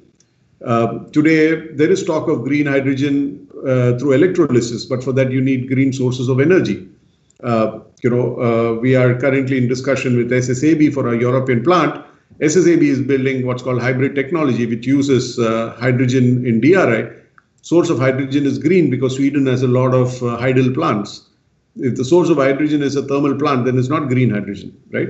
Secondly, hydrogen needs to be available in plenty, in cheap, and like I said, it still costs money. It costs significant amount of money. So in India, we need to find alternate routes because in India, we are still coal-driven while there is a lot of solar and wind coming in. But again, the question is, will there be enough? And so hence, we need to find alternate routes. We need to look at biomass, chemical looping technology, and these are things that Tata Steel is also working on. And cheap green hydrogen can be routed through the DRI route to produce DRI. And DRI can be melted in an electric arc furnace. So hydrogen today is available at around $3 a kilo, and to be competitive, it has to be at less than $1 a kilo. So to me, there are solutions we need to find. We need to be able to scale it up. We need to make it available for use, and we need to make it cheap. So I think we can't have a more exciting challenge if you're really looking at doing some breakthrough scientific and industrial work. So, like I said, basically carbon capture and utilization technology for hundreds of millions. So if you look at the steel industry, let's say 50% of the steel industry produced through the blast furnace route, multiply by 2. So you have almost 1.8, 1.9 billion tons of carbon being emitted today by the steel industry through the blast furnace route, and that's only going to increase. So that is the size of the opportunity. You need green electricity. It's not just green electricity at lower cost over a period of time. If you want to use green electricity in any steel making process, you need to have storage facilities as well. You need to have green electricity for green hydrogen. So there is a lot of fundamental research that we need to do, piloting and scaling up. There are lots of technologies being developed by multiple people. Ability to scale up at speed is very important. Tata Steel and CSIR have signed an MOU to do some joint work and, and ultimately create a center for excellence for carbon capture and utilization. So this is, in some sense, to paint the opportunity that there is for the future if we were to develop a strong and green steel industry in India. I just move on a bit to rare earths. Again, like I said, a lot of the control is with China. Global rare earth production and demand is continuously increasing, and this will increase further, driven by the electric vehicles. In India, we have challenges to deal with. India has a proficiency in mining and beneficiation, but we have no technology as yet for oxide reduction and metal formation. And the formation of magnets from metallic rare earths is also a gap area for India. And recycling of rare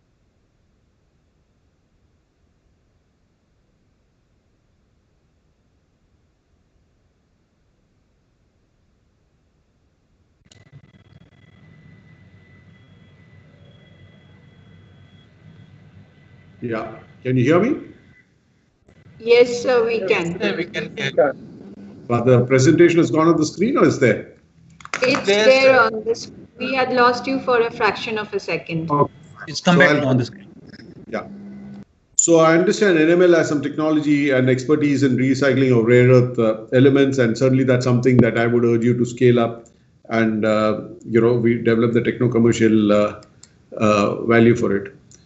I can't see the presentation, so I don't know if the slide has changed. Just give me a minute. Yeah. Has the slide changed to advanced battery materials? Yes, sir, it has. Okay, great. So now if I look at the other area to work on is, of course, batteries. Again, huge area of opportunity in the world and in India. A lot of companies, universities, scientists working on this. Again, with energy transition looming, electrical vehicles projected to become more and more prevalent. Countries like UK have already said after 2030, any new registration has to be electric vehicles. Battery materials will become more and more important, strategically important for countries. And with lithium, cobalt, nickel, etc., we will be replacing one imported energy source, which is oil, with another set of imported materials. So our vulnerability to imports will continue unless we do some pretty innovative work in this area. Opportunities lie in finding indigenous sources of these materials. For example, nickel and cobalt are in the overburden of certain mines. Manganese ores can be purified to reach battery grade. And urban mining is something that we should again work on. There should be a national program on it. It's more about extraction of nickel and cobalt, etc. So I think these are all things that we need to do. I'm aware again that NML has technology and expertise of recycling of electric vehicle battery materials. And again, this is something which I would urge you to scale up as fast as possible. Special steels, again, these are steels which can be made in India. Oftentimes it's not made because the domestic market is not big enough. So these are, even if you have the technology, it's about building the scale, looking at the global market. They are technologically complex, but it's not that we can't make it. I think there is a need for us to keep working on some of these areas, and maybe some incentivizing of exports will help, industry invest in this. Again, medical materials, India growing a big population, still relatively young, but globally and in India, medical materials is a big area. It's been identified in the PLI priority list. And with increasing population and life expectancy and improving growing prosperity, I think there will be more and more demand for this. India imports in excess of 75% of the key basic materials. Widely used materials such as hydroxyapatite and collagen are imported almost 100%. Hydroxyapatite is a ceramic material used in the bone and teeth applications. Collagen is used for tissue repair. And again, one of the key reasons for a pretty non-existent production base is there is a lot of global brands, low affordability so far in India, with good quality product and access to neighboring countries as well as the domestic market. I think there's an opportunity for investment. Tata Steel is looking at some of the material, and I think this is again an area for us to work together and to work on.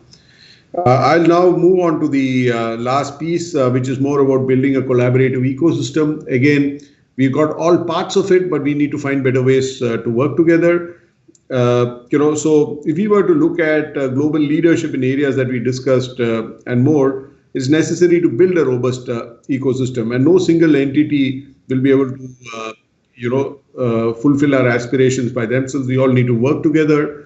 Again, if I look at the UK and Germany as countries to learn from, there are things that we can take in from there. So obviously, the government had thought of all this and created the ecosystem that you have, the CSIR labs, but it will be necessary for industry, academia, including research labs such as NML and the government to work together in close cooperation and synergy like a triple helix.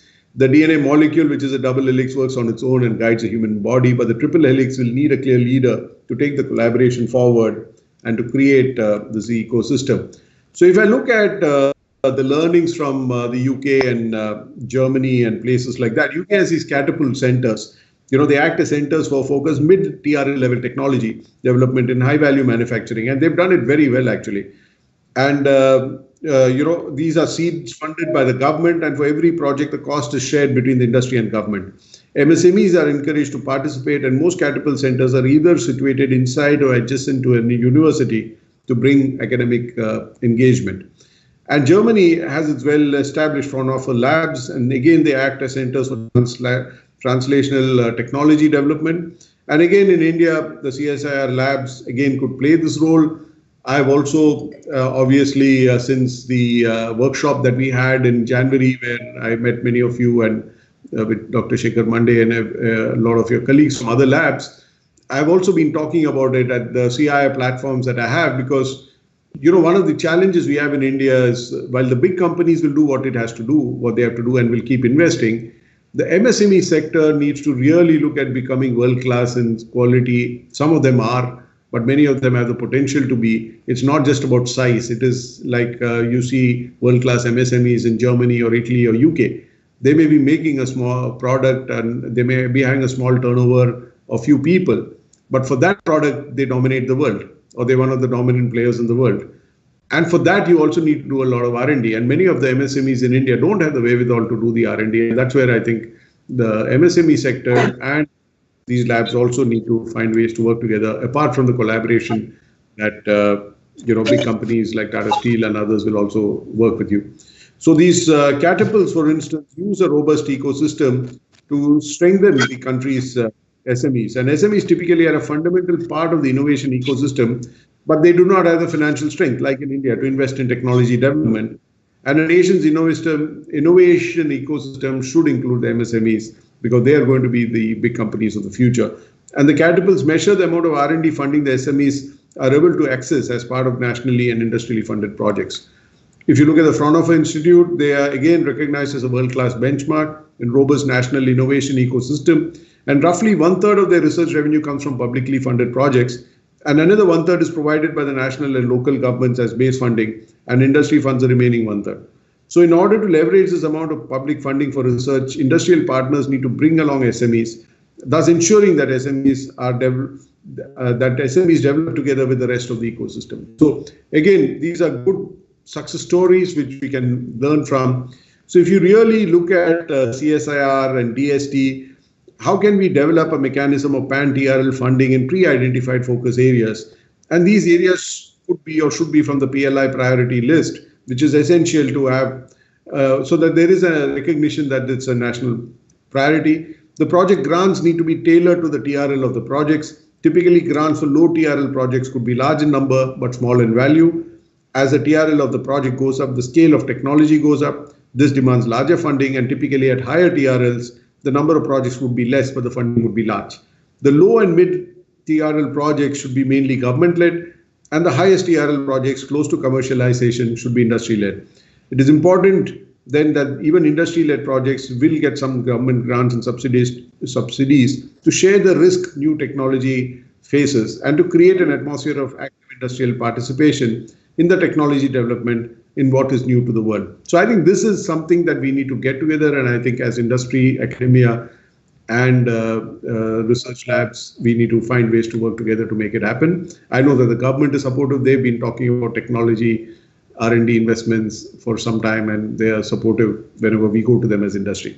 So in summary, taking a leadership position in the world would need conscious and concerted effort. It's not just going to happen through serendipity. It needs to be done in collaboration of the government, industry, and academia and research labs. The funding must encourage collaboration and bring theme-based focus. And I think that's very important. It's not just about the project that you do, but how does it fit into the larger theme, the larger areas that we want to work on, the capabilities that we want to build. And public funding plays a crucial role in developing a focused, through TRL, collaborative technology development. And while it's necessary for a large number of projects to be funded at the low TRL regime, in academia, it is also necessary to provide substantial public funds to high TRL industry-led implementation of new technologies. And project governance must take into cognizance the existence of a valley of death at the crossover between TRL 3.4 to TRL 6.7, because that's where we find a lot of projects get killed in some sense of the term. So thank you very much for inviting me. I'm sorry for the interruptions that we had. So oftentimes we realize that the virtual world is a good way, but sometimes not the same as the physical world. So thank you very much for inviting me, and I wish NML many successful years ahead. Thank you very much. Thank you, sir. Sir, are you there? Yeah, I'm here. Okay. Okay, your video is frozen, so I cannot make out whether you're there or not. Thank you, You sir. can hear me? The few takeaways for us were, although we are all brainstorming and trying to develop greener and cleaner products and services, but this presentation shows us the compelling need for doing it faster than ever. Also, it's a learning from your presentation that there's a huge need for breeding an ecosystem through collaboration that supports innovation, which includes educational sectors and most importantly, the MSMEs. So thank you once again for such an insightful talk. Thank you. I think our director, sir, wanted to say something. No, I was just applauding Mr. Narendran's talk. Fine remark, please. Okay. So I'll move on to the next section and it will be carried forward from here by Avnish. We have the next set of awards for the awards of NML employees, and namely the Meritorious Students Award. And I request the backend team to show up the PPT, please.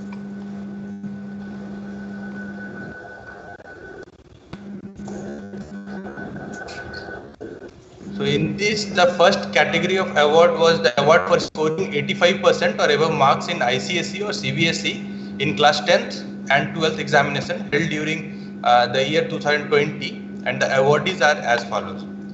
So the first one is Stuti Das, Miss Stuti Das, daughter of Sri Bomkesh Das, and Stuti has scored 100% marks in all the subjects in class 10th examination.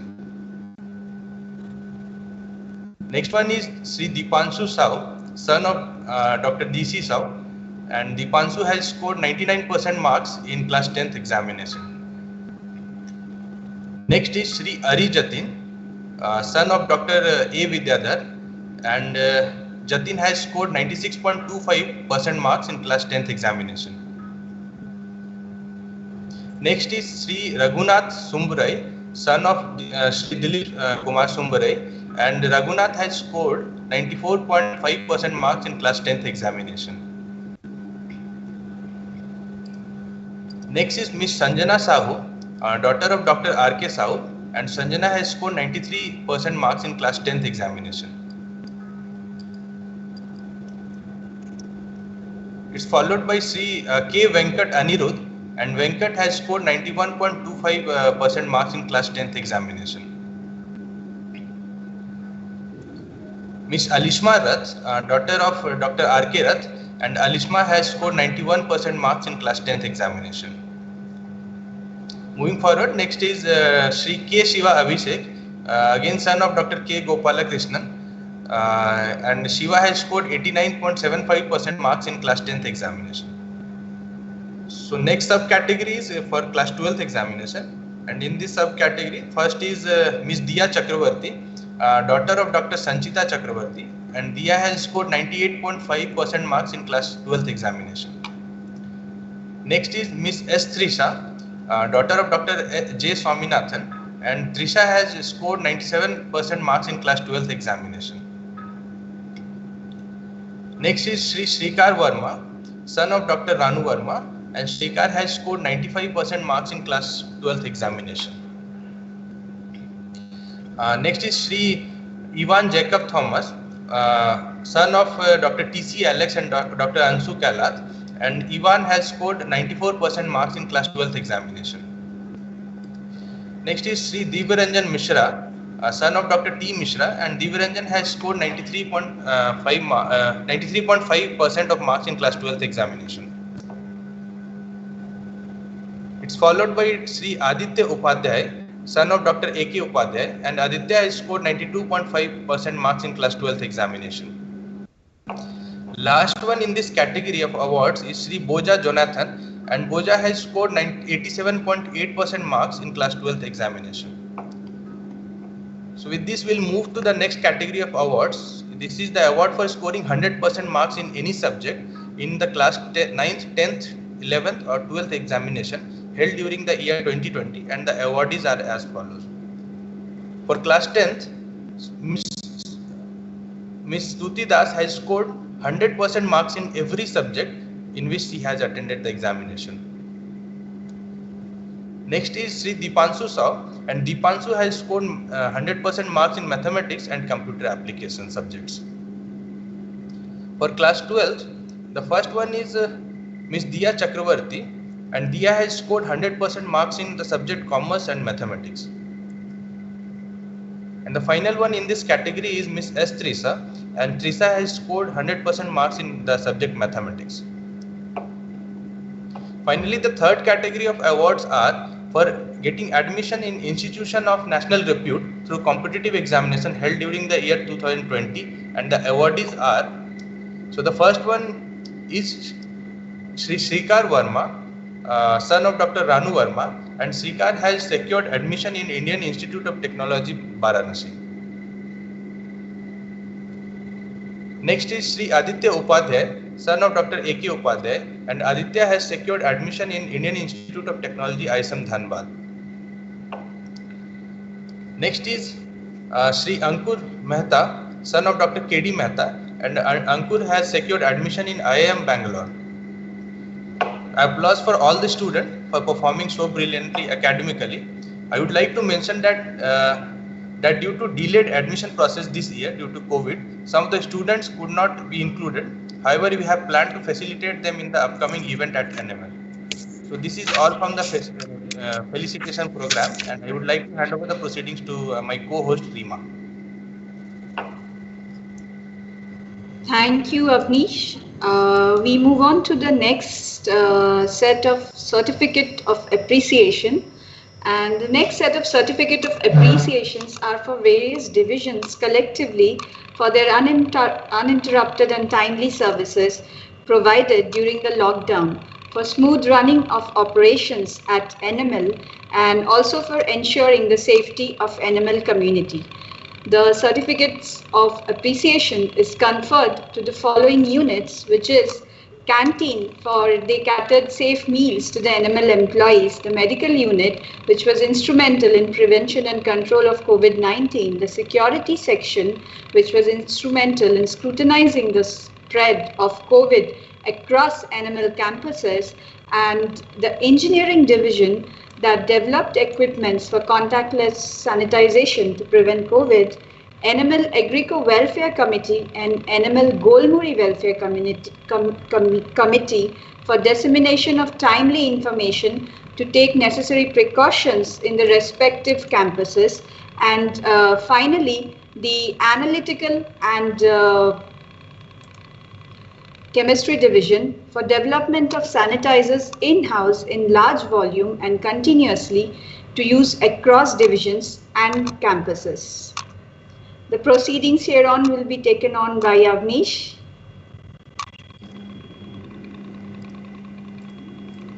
राष्ट्रीय धातुकर्म प्रयोगशाला की स्थापना दिवस के शुभ अवसर पर वैज्ञानिक तथा औद्योगिक अनुसंधान परिषद के महानिदेशक डॉक्टर शेखर चिंतामणि मंडे की उपस्थिति से हम खुद को गौरवान्वित और सौभाग्यशाली महसूस कर रहे हैं।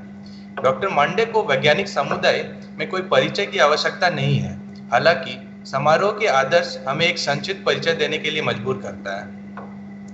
डॉक्टर मंडे ने अपनी पीएचडी आणविक जैव भौतिकी में भारतीय विज्ञान संस्थान IISc से प्राप्त की। अपने पीएचडी के बाद डॉक्टर मंडे वाशिंगटन सिएटल विश्वविद्यालय के एक वरिष्ठ अध्येता के रूप में कार्यरत थे। वह कुछ वर्षों के लिए माइक्रोबियल प्रौद्योगिकी संस्थान चंडीगढ़ से भी जुड़े हुए रहे। उन्होंने centre for DNA fingerprinting and diagnostic Hyderabad के लिए काम करते हुए विभिन्न क्षमताओं में महत्वपूर्ण योगदान दिया है।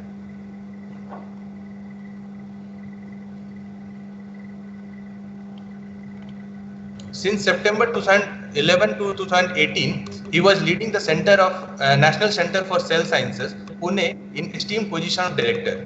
Currently, he is the secretary CSIR. He has many awards and fellowships to being a valuable member of many professional bodies. B.M. Birla Young Scientist Award 2010 and Bharat Asmita Tantra Vigyan Puraskar 2019. Elected Fellow Indian National Science Academy, Delhi 2010, elected fellow, Indian Academy of Sciences, Bangalore 2003, are some of the many renowned awards by Dr. Shekhar Chintamani Mande. Sir is a life member of Indian Science Congress Association, Indian Crystallographic Association, and Society. His academic interests revolve around protein structure and function, application of graph theory to large-scale protein interaction networks, and computational methods to analyze large-scale biology. Brief introduction, I would invite Dr. Shekhar Chintamani Mande sir to release the e-journals, as this year the whole framework of conducting the event is different, so we have made a virtual arrangement for the release of e-journals to the best of our capabilities. I request the backend team to put up the slides live on screen. Dr. Mande sir, I would kindly request to give permission for release of the e-journals. Please go ahead. Thank you. Please, the backend team may proceed. Thank you, sir, for your permission.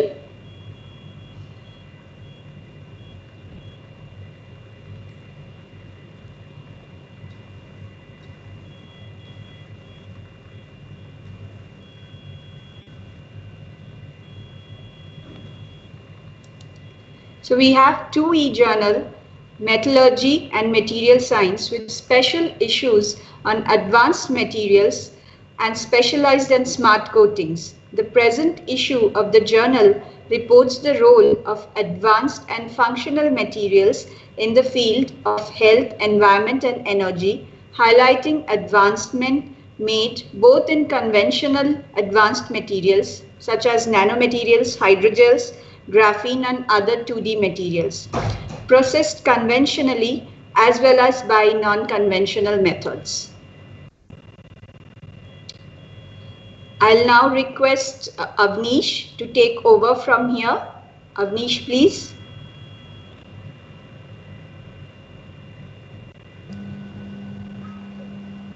समारोह में हमारे आदरणीय महानिदेशक महोदय doctor Shekhar Chintamani Monday sir को अध्यक्षीय संबोधन के लिए मुख्य पटल पर आमंत्रित करता हूं। उनसे निवेदन है कि वो अपना वीडियो ऑन रखें। Sir please. Thank you, Avnish. Thank you, Rima. Professor Indranil Manna, Chairman of the Research Council, and a very distinguished past member of CSIR family. Mr. Narendran, CEO and MD of Tata Steel. Indranil, my senior colleague in CSIR, and all the CSIR NML family who are present here today. My hearty greetings to you from Delhi, from headquarters, to all of Foundation Day. It's indeed a very glorious journey that NML has had over the years. I thought I would present to you some ideas about CSIR's past, present and future in about 20 minutes or so. And please bear with me if I can show the slides. And I do hope that you are able to see my slides now. Rima, you are able to see my slides? Yes, sir, we can see your slides. Yes, sir, we can. So let me try to cover this in about 20 minutes. I must confess that both Professor Indranil Manna and Mr. Narendran have already made the point that I wanted to talk about. So I'm a bit at a loss, but I will nonetheless repeat some of the things that both of them have said, what kind of academic areas and ideas about industry, academia collaborations and so on and so forth. As most of you know, this is CSIR's beginning in 1940. It's not 1942, but it is 1940 when the Board of Scientific and Industrial Research, which was eventually taken over by Industrial Research Fund, and then eventually was morphed into on 26 September 1942 into what is called as CSIR. Right, so the beginnings actually in 1940, thanks to the efforts of many people, including Sir Ercot Ramaswamy Mudliya, Mr. Khwaja Abdul Hamid, and so on and so forth, who made significant efforts with the British government at that time to make sure that the British government starts investing in public R&D through this. But a very interesting fact that a couple of people alluded to, Indranil especially talked about this in his opening remarks, was the role that the Tata Industries played in the establishment of CSIR. In fact, about 1/5 of the grant to start CSIR in the 40s came from the Tata Industrial House. And even for NML, to start NML, some part of the grant came from the Tatas. And this is a letter that J.R.D. Tata wrote then to Shanti Swarup Bhatnagar. And there are two different aspects of this particular letter. One is, of course, release of the grant from the Tata Industrial House to CSIR for starting of the institute. And the second, what I would like to believe, was one of the first attempts of crowdsourcing of funds for science and technology in India. And in which case, both CSIR and the Tatas had made an appeal to the general public. And to look back in history, it's very interesting to read the quotation, what Mr. J.R.D. Tata has written. And I quote, "And note from the figures given in your letter that the total contribution received from the general public amounts only to rupees 44,000, the bulk of which is realized from Mercantile Association in Calcutta. I am disappointed that the response from the general public has been so poor, particularly from Jamshedpur, whose total contribution amounts to a surprisingly low figure of rupees 301. I trust efforts to obtain further donations from public will be continued with unabated zeal." Now, actually, it's quite, we can actually laugh upon this particular letter because it is 1940s, but nonetheless, it actually shows the commitment from both the Tata Industrial House and the CSIR, which was freshly established, to go to public and appeal support for science.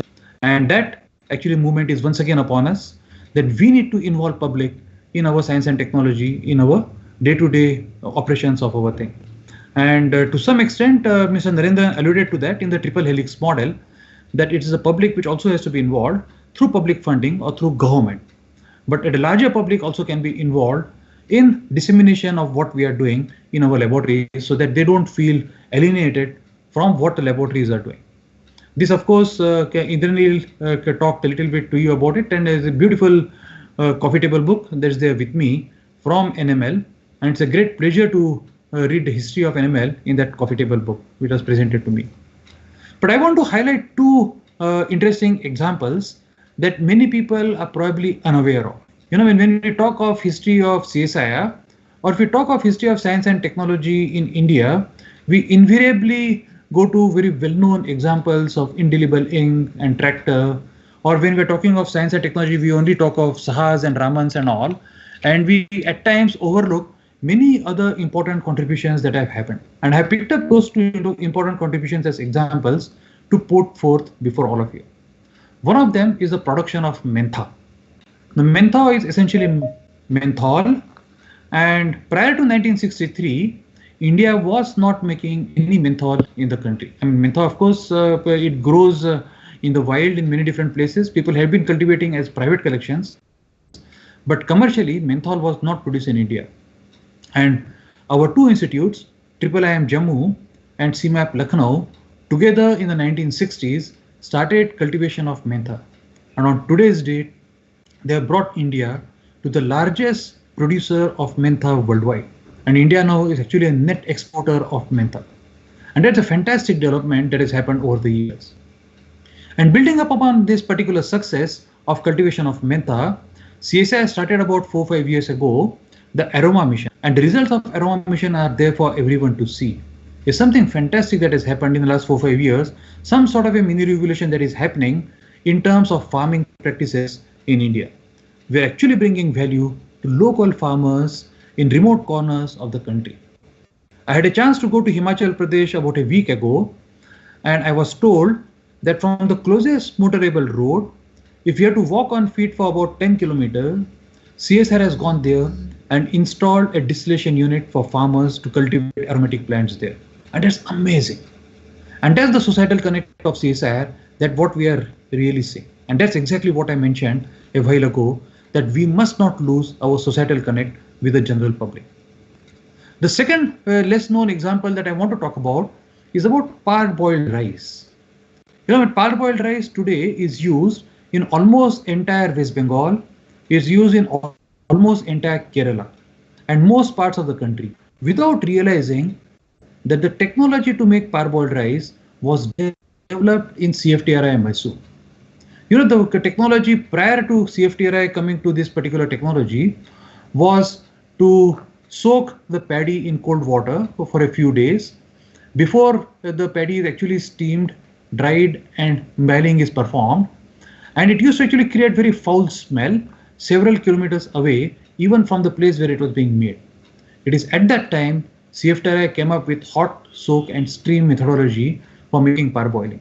Very little do we realize that the technology was developed in CSIR while it is in the field everywhere today. Many of the people here eat parboiled rice every day, day in and day out, without realizing the technology that has been behind that was developed in CFTRI in Mysore. And that happens to many different technologies. We often forget about technologies which were there prior to adoption of that particular technology. And there are at least a few in this audience. Professor Manna is there, Indranil Chaturaj is there, and I am there. We recall our days of the days before the internet came, the days even before the email was in practice. And when we were doing PhD, it was very routine that we used to send postcards to our parents. And we used to make a trunk call of 3 minutes to our parents once in a month. That was before email, that was before all the internet and so on and so forth. So we often forget how life was before that and how life has been after adoption of technology. And many times we actually forget this. And I recall a very funny incident that I had as a graduate student. When I was doing my PhD in IISc Bangalore, it so happened that Phil Anderson, many of you know Phil Anderson, right? I mean, the very famous physicist. He visited IISc that time. And during the interaction, it was kind of a wow moment for us. We were very young students and we were talking to a Nobel laureate. So it was very exciting. And I just accidentally said, "Oh, you are that Phil Anderson." So he actually looked at me and laughed. And he said, "Yeah, I am that Phil Anderson. But let me tell you a secret." He said that when I go out and tell people that I'm Phil Anderson, most people say, "Oh, you are not that Phil Anderson." That actually what he mentioned was Phil Anderson is such a common name that there are many different Phil Andersons, probably some of them very famous, but nonetheless people actually associate names with something. But in such case, the technology, when it becomes adopted, we often forget that a technology was developed somewhere. We are witnessing today a similar mini revolution that is happening in CCMB today. The one that is what I'm showing on the right hand side is the diabetic rice, which is a low glycemic index rice, which will be in market very soon. We are expecting that it should hit the market very, very soon in the next few months, so that Indian people will start using now a low glycemic index rice instead of the event one. I just want to highlight some of the examples of the present, and it's needless to mention that the present is rather unusual. Who would have foreseen 11 months ago that such a time is going to be upon us? That all of us would be wearing masks all the time, all of us will be enclosed in our houses, and we would be conducting meetings so much so that we would be conducting such a glorious occasion as the 71st Foundation Day of NML online. That is just the reflection of the unusual times that we are living. But we are very proud that CSIR as the whole organization actually stood up, took up the challenge very early in the pandemic to come up with technologies that would make a difference in the mitigation of the pandemics. And many of you have heard of these technologies, what I'm going to talk about. So I will not take much time. I will just browse through them. Many of you have heard the Feluda, the diagnostic kit, which is based on the CRISPR-Cas9 technology that our lab in Delhi, the Institute of Genomics and Integrative Biology, that has come up with. And has been successfully transferred to Tata Sons. And the Tata Medical and Diagnostics would very soon bring it in the field. It is expected that in the next few days, the people would start using Feluda instead of RT-PCR. So it is actually going to replace RT-PCR, and Tata Sons are committed to take this technology global. So we should be very proud. There's one technology that we have come up in the pandemic era would one day be a global technology. And trust me, many people in the US and UK and other countries would be using Feluda as a means of diagnosing various diseases, not only the coronavirus. Similarly, a tweaked protocol of CCMB, what we call as the dry swipe direct RT-PCR method, this also very soon will be in the field. We are ready. And the Apollo hospitals, the Apollo chain of hospitals has partnered with us to commercialize this. And we expect that in next 1 week or so, we would have approached the Drug Controller General India to implement this. So you would see in many different Apollo outlets, this particular protocol being used and not the standard RT-PCR. For one, this protocol allows us to increase the throughput by about 3-fold than what the RT-PCR does, at about half the price. So minor tweaking of the protocol, and that's where the innovation comes in, without loss of sensitivity or specificity, without loss of any accuracy.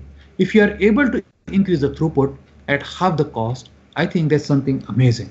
And that's what exactly our younger scientists in CSIR have been able to do. Now, each of the things that actually I'm mentioning to you is essentially the power of young scientists in CSIR and the students and the postdocs and the technicians. Amazingly, all of them have worked together and they have come up with these kind of protocols. We have been at the forefront of all the sequences of SARS-CoV-2 that have been happening in India. On today's date, we have about 4,000 submissions in the database from CSIR. We have also been at the forefront of the repurposed drugs. Many of you know that CSIR principally was involved in the catalyzing the revolution of generic pharma in the country, and keeping up that tradition very gloriously once again, we came up with the favipiravir tablets, and the favipiravir tablets are now being sold in the market by Cipla under the trade name Ciplenza, and they carry very proudly the logo of Indian Institute of Chemical Technology on the packets. Similarly, the ventilators have been prepared by none other than National Aerospace Laboratory. Now, this is another very characteristic feature that has happened during COVID times, that some of the developments have come from the most unexpected sectors. Would you have imagined 6 months ago that a lab like NAL Bangalore would be involved in the design of ventilators, which is considered to be a medical device? Unimaginable. Most of the labs in CSIR have done something unimaginable. They have gotten out of their own box. They came out of the aerospace and said that the strong experience in the aerospace era that what we have had, we can even generate a ventilator like this.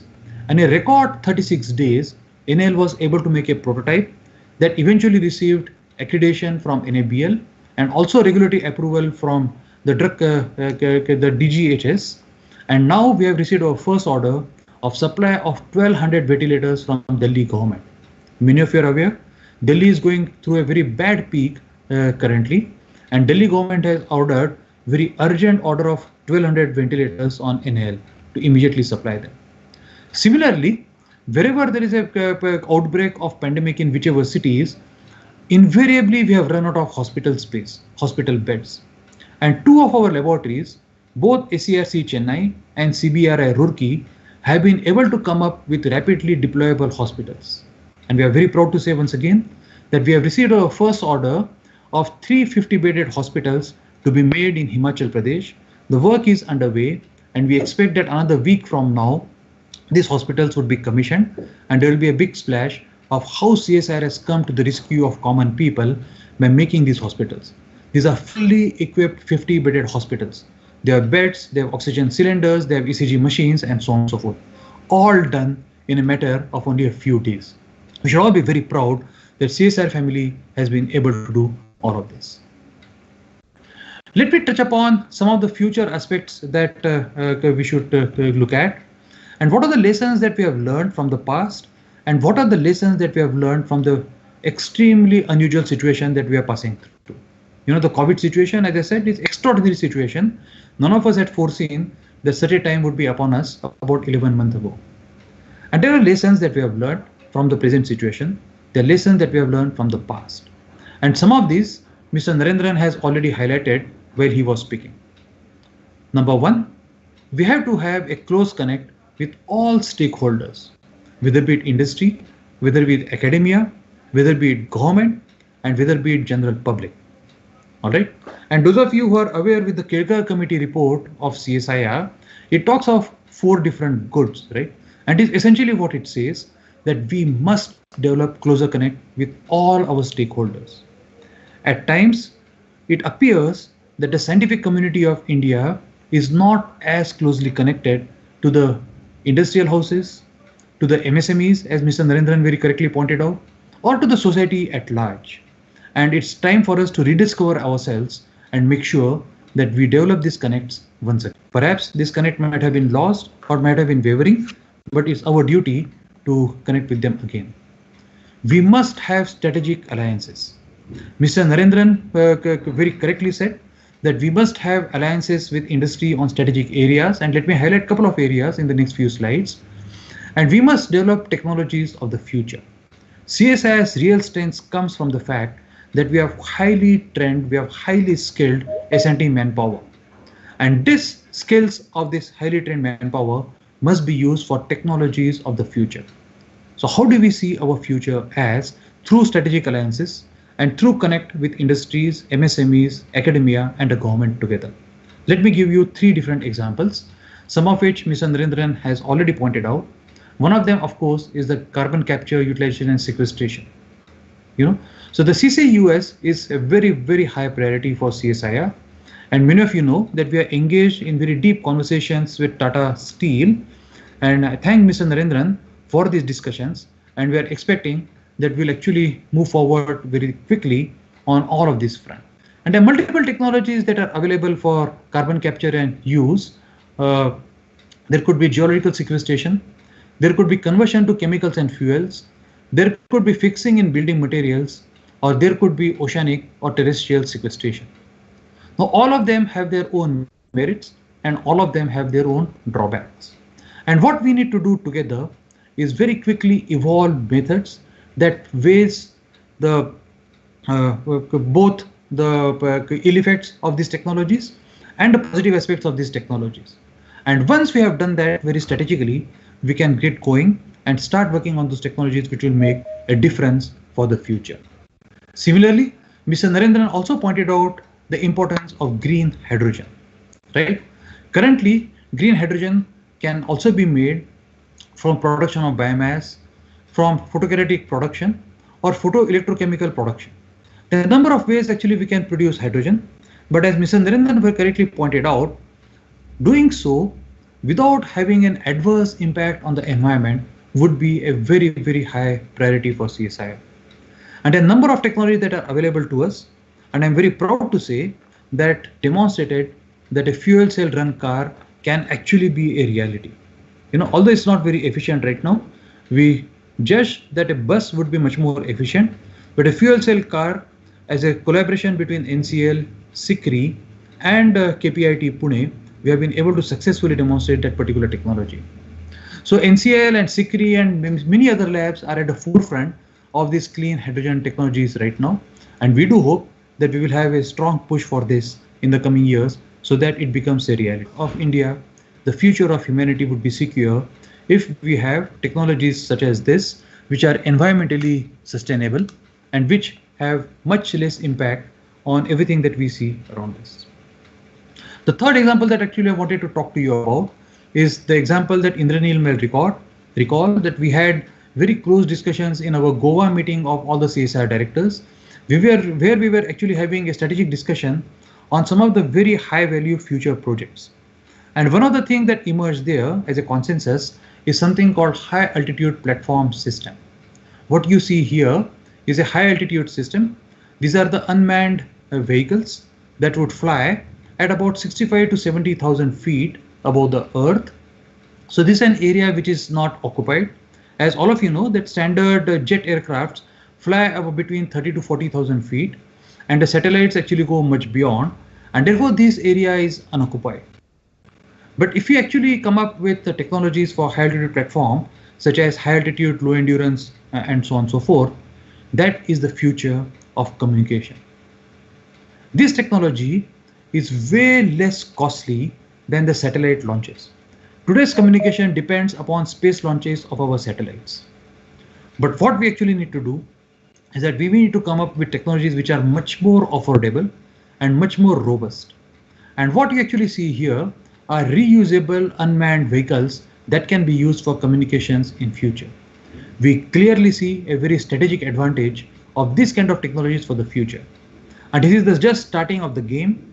On today's date, there are only 1 or 2 different countries are working on this technology, and we are pretty sure the work that NAL has begun working in this particular area would yield fruits in the next 2 years or 3 years or something. What NAL targets now, in the next 3 years, they would have a prototype flying for about 48 hours of endurance at about 20 kilometers of altitude. And this is something fantastic. This exactly is the future.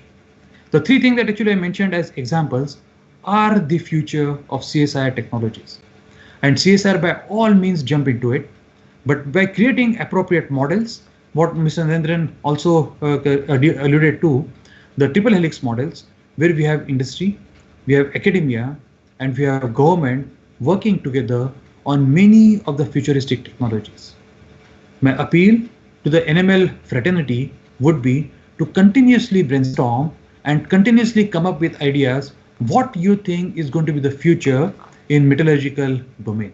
And if you think that there are a number of things that we can do in that particular domain, by all means, we should plunge ourselves into that future. We must make sure that future of Indian science, we must make sure that future of Indian public, and we must make sure that the future of humanity is in safe hands, that is all of us. Before I end, I am just reminded, because I have talked of past, present and future, I cannot help but to recall a very famous quote from Charles Dickens, and I will end with the particular quote of Charles Dickens. And all of you, I'm pretty sure that about 80 or 90% people in the audience would have read Tale of Two Cities, and you would recall the opening line of Tale of Two Cities was, I'm going to quote, "It was the best of times, it was the worst of times. It was the age of wisdom, it was the age of foolishness. It was the epoch of belief, it was the epoch of incredulity. It was the season of light, it was the season of darkness. It was the spring of hope, it was the winter of despair. We had everything before us, we had nothing before us. We were all going direct to heaven. We were all going direct. In short, the period was so far like the present period." I'm going to end on this particular one. My greetings to all of you once again on the Foundation Day, and we look forward to even more glorious future of NML in the next 70 years. Thank you, Indranil. Thank you all of you for listening to me patiently.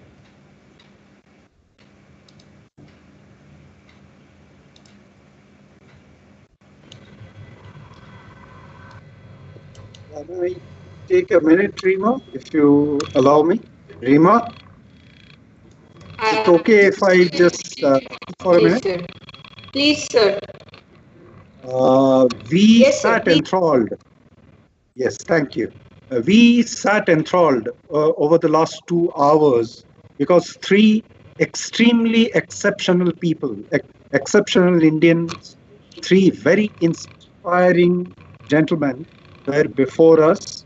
And on behalf of NML, let me express the gratitude, not only of NML, on behalf of all the participants as well. Rarely have we seen three such insightful, such thought-provoking lectures on the same platform. And I can safely say definitely not at NML. Dr. Mande, Mr. Narendran, Professor Manna, we are very, very grateful for the insights that you have provided us. This was perfect for our Foundation Day. Thank you, sirs. Thank you very much. Thank you, Rima. Thank you very much. Thank you, sir. Reiterating the words of our director, sir, it was absolutely enthralling for all of the participants and audience at NML to see all such great stalwarts to come to one particular platform and speak. And I also want to thank you, Dr. Mande, sir. The session that you conducted highlighted the contribution of CSIR laboratories to combat the pandemic and also the future projects and aspirations of CSIR as a scientific body.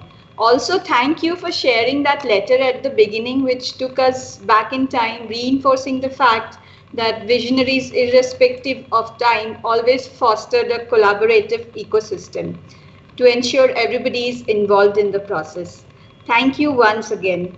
Now proceeding forward, I would request Dr. Soumitra Tarafdar, Chief Scientist and Advisor Management at NML, to come on the screen for vote of thanks. Thank you, Rima. Soumitra, sir? Yes. Thank you, Rima. Can you hear me? Yes, sir, we can. Please proceed, sir. Yeah. Well, I think all of us have expressed what we have felt during this program today. But I must state formally that in spite of the strenuous circumstances that all of us are facing, it was very heartening to note that we had a fantastic gathering today of almost 200 persons at one point of time on this occasion of the 71st Foundation Day of CSIR NML, and that we had a stellar cast. It is particularly my privilege to thank our chief guest, Mr. TV Narendran, for being with us today and sharing his thoughts on the innovations that are ongoing and the opportunities that are available in the metal and manufacturing industry, a sector that is very, very central to NML's sphere of operation and therefore important to us. As many people have mentioned, the Tatas have always been supportive of particularly NML from the days of its conception and through its development up to the present. And the presence of Mr. Narendran with us today strengthens the ties that we have with the Tata Group. So therefore, thank you very much, sir. Professor Indranil Manna has been a great friend of NML for a very long time. And we are grateful to him today for presenting to us his profound thoughts on the burgeoning field of additive manufacturing. This is a domain of research that NML has adopted as one of the thrust areas in our portfolio of activities. And we shall be digging into his expertise in this area in the future to develop our operations for more meaningful applications as we go on in our strive. We record our appreciation to him for showing us the pathway. You know, it is always special to get the indulgence from the head of the CSIR family. And we are therefore extremely, extremely delighted when Dr. Shekhar Mande agreed to pursue sir for highlighting, as you said, the past, present, and future of CSIR. We hope to be able to rise up to the occasion and to the demands that CSIR places on us and affirm that we commit to the cause that you are leading. We thank you, sir, for the encouragement and inspiration and look forward to more involvement with you and engagement with you in the days to come. A special Dr. Indranil Chattoraj for his support and encouragement during the preparation of today's program. He had been in the forefront of planning to the minutest details and helped ensure that the program is scripted to satisfaction. I also happen to know that this day is special to him and congratulate him on this occasion. No program, of course, can work out unless an efficient team is in place. So our appreciation to the MCs, Rima De Sengupta and Avnish Chandan, the back-end team of IT and training groups of the KRIT division. Thanks are also due to the administration of NML and all others who have ensured that today's program could be organized in this online format in the way that we wanted to. On this 71st Foundation Day of CSIR NML, we therefore take this opportunity to thank all well-wishers, all our retired staff, all our current staff, employees, our students who have tuned into today's program. To all of you, have a great day and thank you very much. With that, I turn over control to the MCs. Thank you. Thank you once again, sir. I would now request our chief guest, Mr. Narendran, our guest of honor, Dr. Indranil Manna, and DG CSIR, Dr. Mande sir, to come live on screen for a photo session. I would also request Director NML, Meeta Madam, and Shomitra sir, Avnish and UK Jha sir to come live on screen so that we could capture the moments of this session virtually. Can you see me, Narendran here? Not yet. Not yet, sir. Not yet. Professor Manna, can you switch on your video, Professor Manna? You know, I can see myself, but obviously... I can see Professor Manna. I can see Professor Manna. He has just switched off now. But till now he was on. Yeah, okay. Professor Manna, he is there. Can switch on your video. It is I can on. see him. I think they have switched on. It's only a delay in time that's causing. Good. Thank you. Thank you. Mr. Narendran, sir? I'm switched on, but I can't see any of you. I can only see myself. Okay, so there is a internet lag in your system, I presume, because we all can see ourselves only. No, I couldn't. We cannot see you. I couldn't see his presentation. Narendran, there is one correction I thought I'll mention to you. NML is the fifth of the family in CSIR, not the third. Okay, so I can correct it. Fourth being CGCRI. Okay, so in the meantime, because there's obviously some problem. I'm in the office in Bombay, but there's some problem, I think, with the connectivity here. So I think you should go ahead with if the others are visible, because. Okay, this is another look. okay, so we'll have the pictures now. Can anyone put it in together mode? Okay. The backend team. How did you know that I have always been the backbencher? And there you are. So, okay, Rima, we will make do with that. Thing. So your voice is breaking up. Absolutely. Rima, you can please go ahead. You can go ahead with the program. Yes. So we can stop sharing the together mode now. And with this, thank you everyone for your patience and time. We have officially come to the conclusion of the events today and would like to end it with national anthem. Request all to be in standing position as the national anthem is played. And can I request the back-end team to play the national anthem?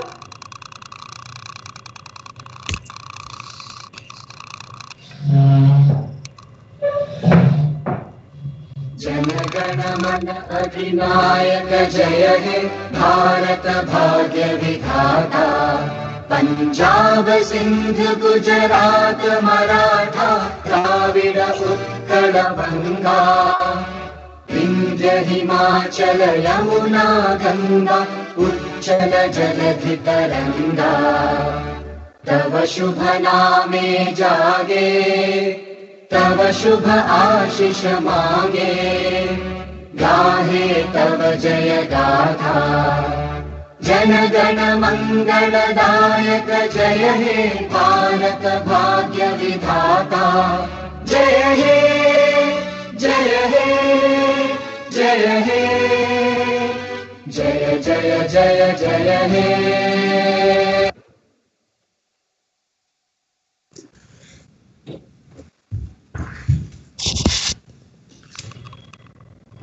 So with this, the meeting has ended officially, and thank you once again for your precious time and patience.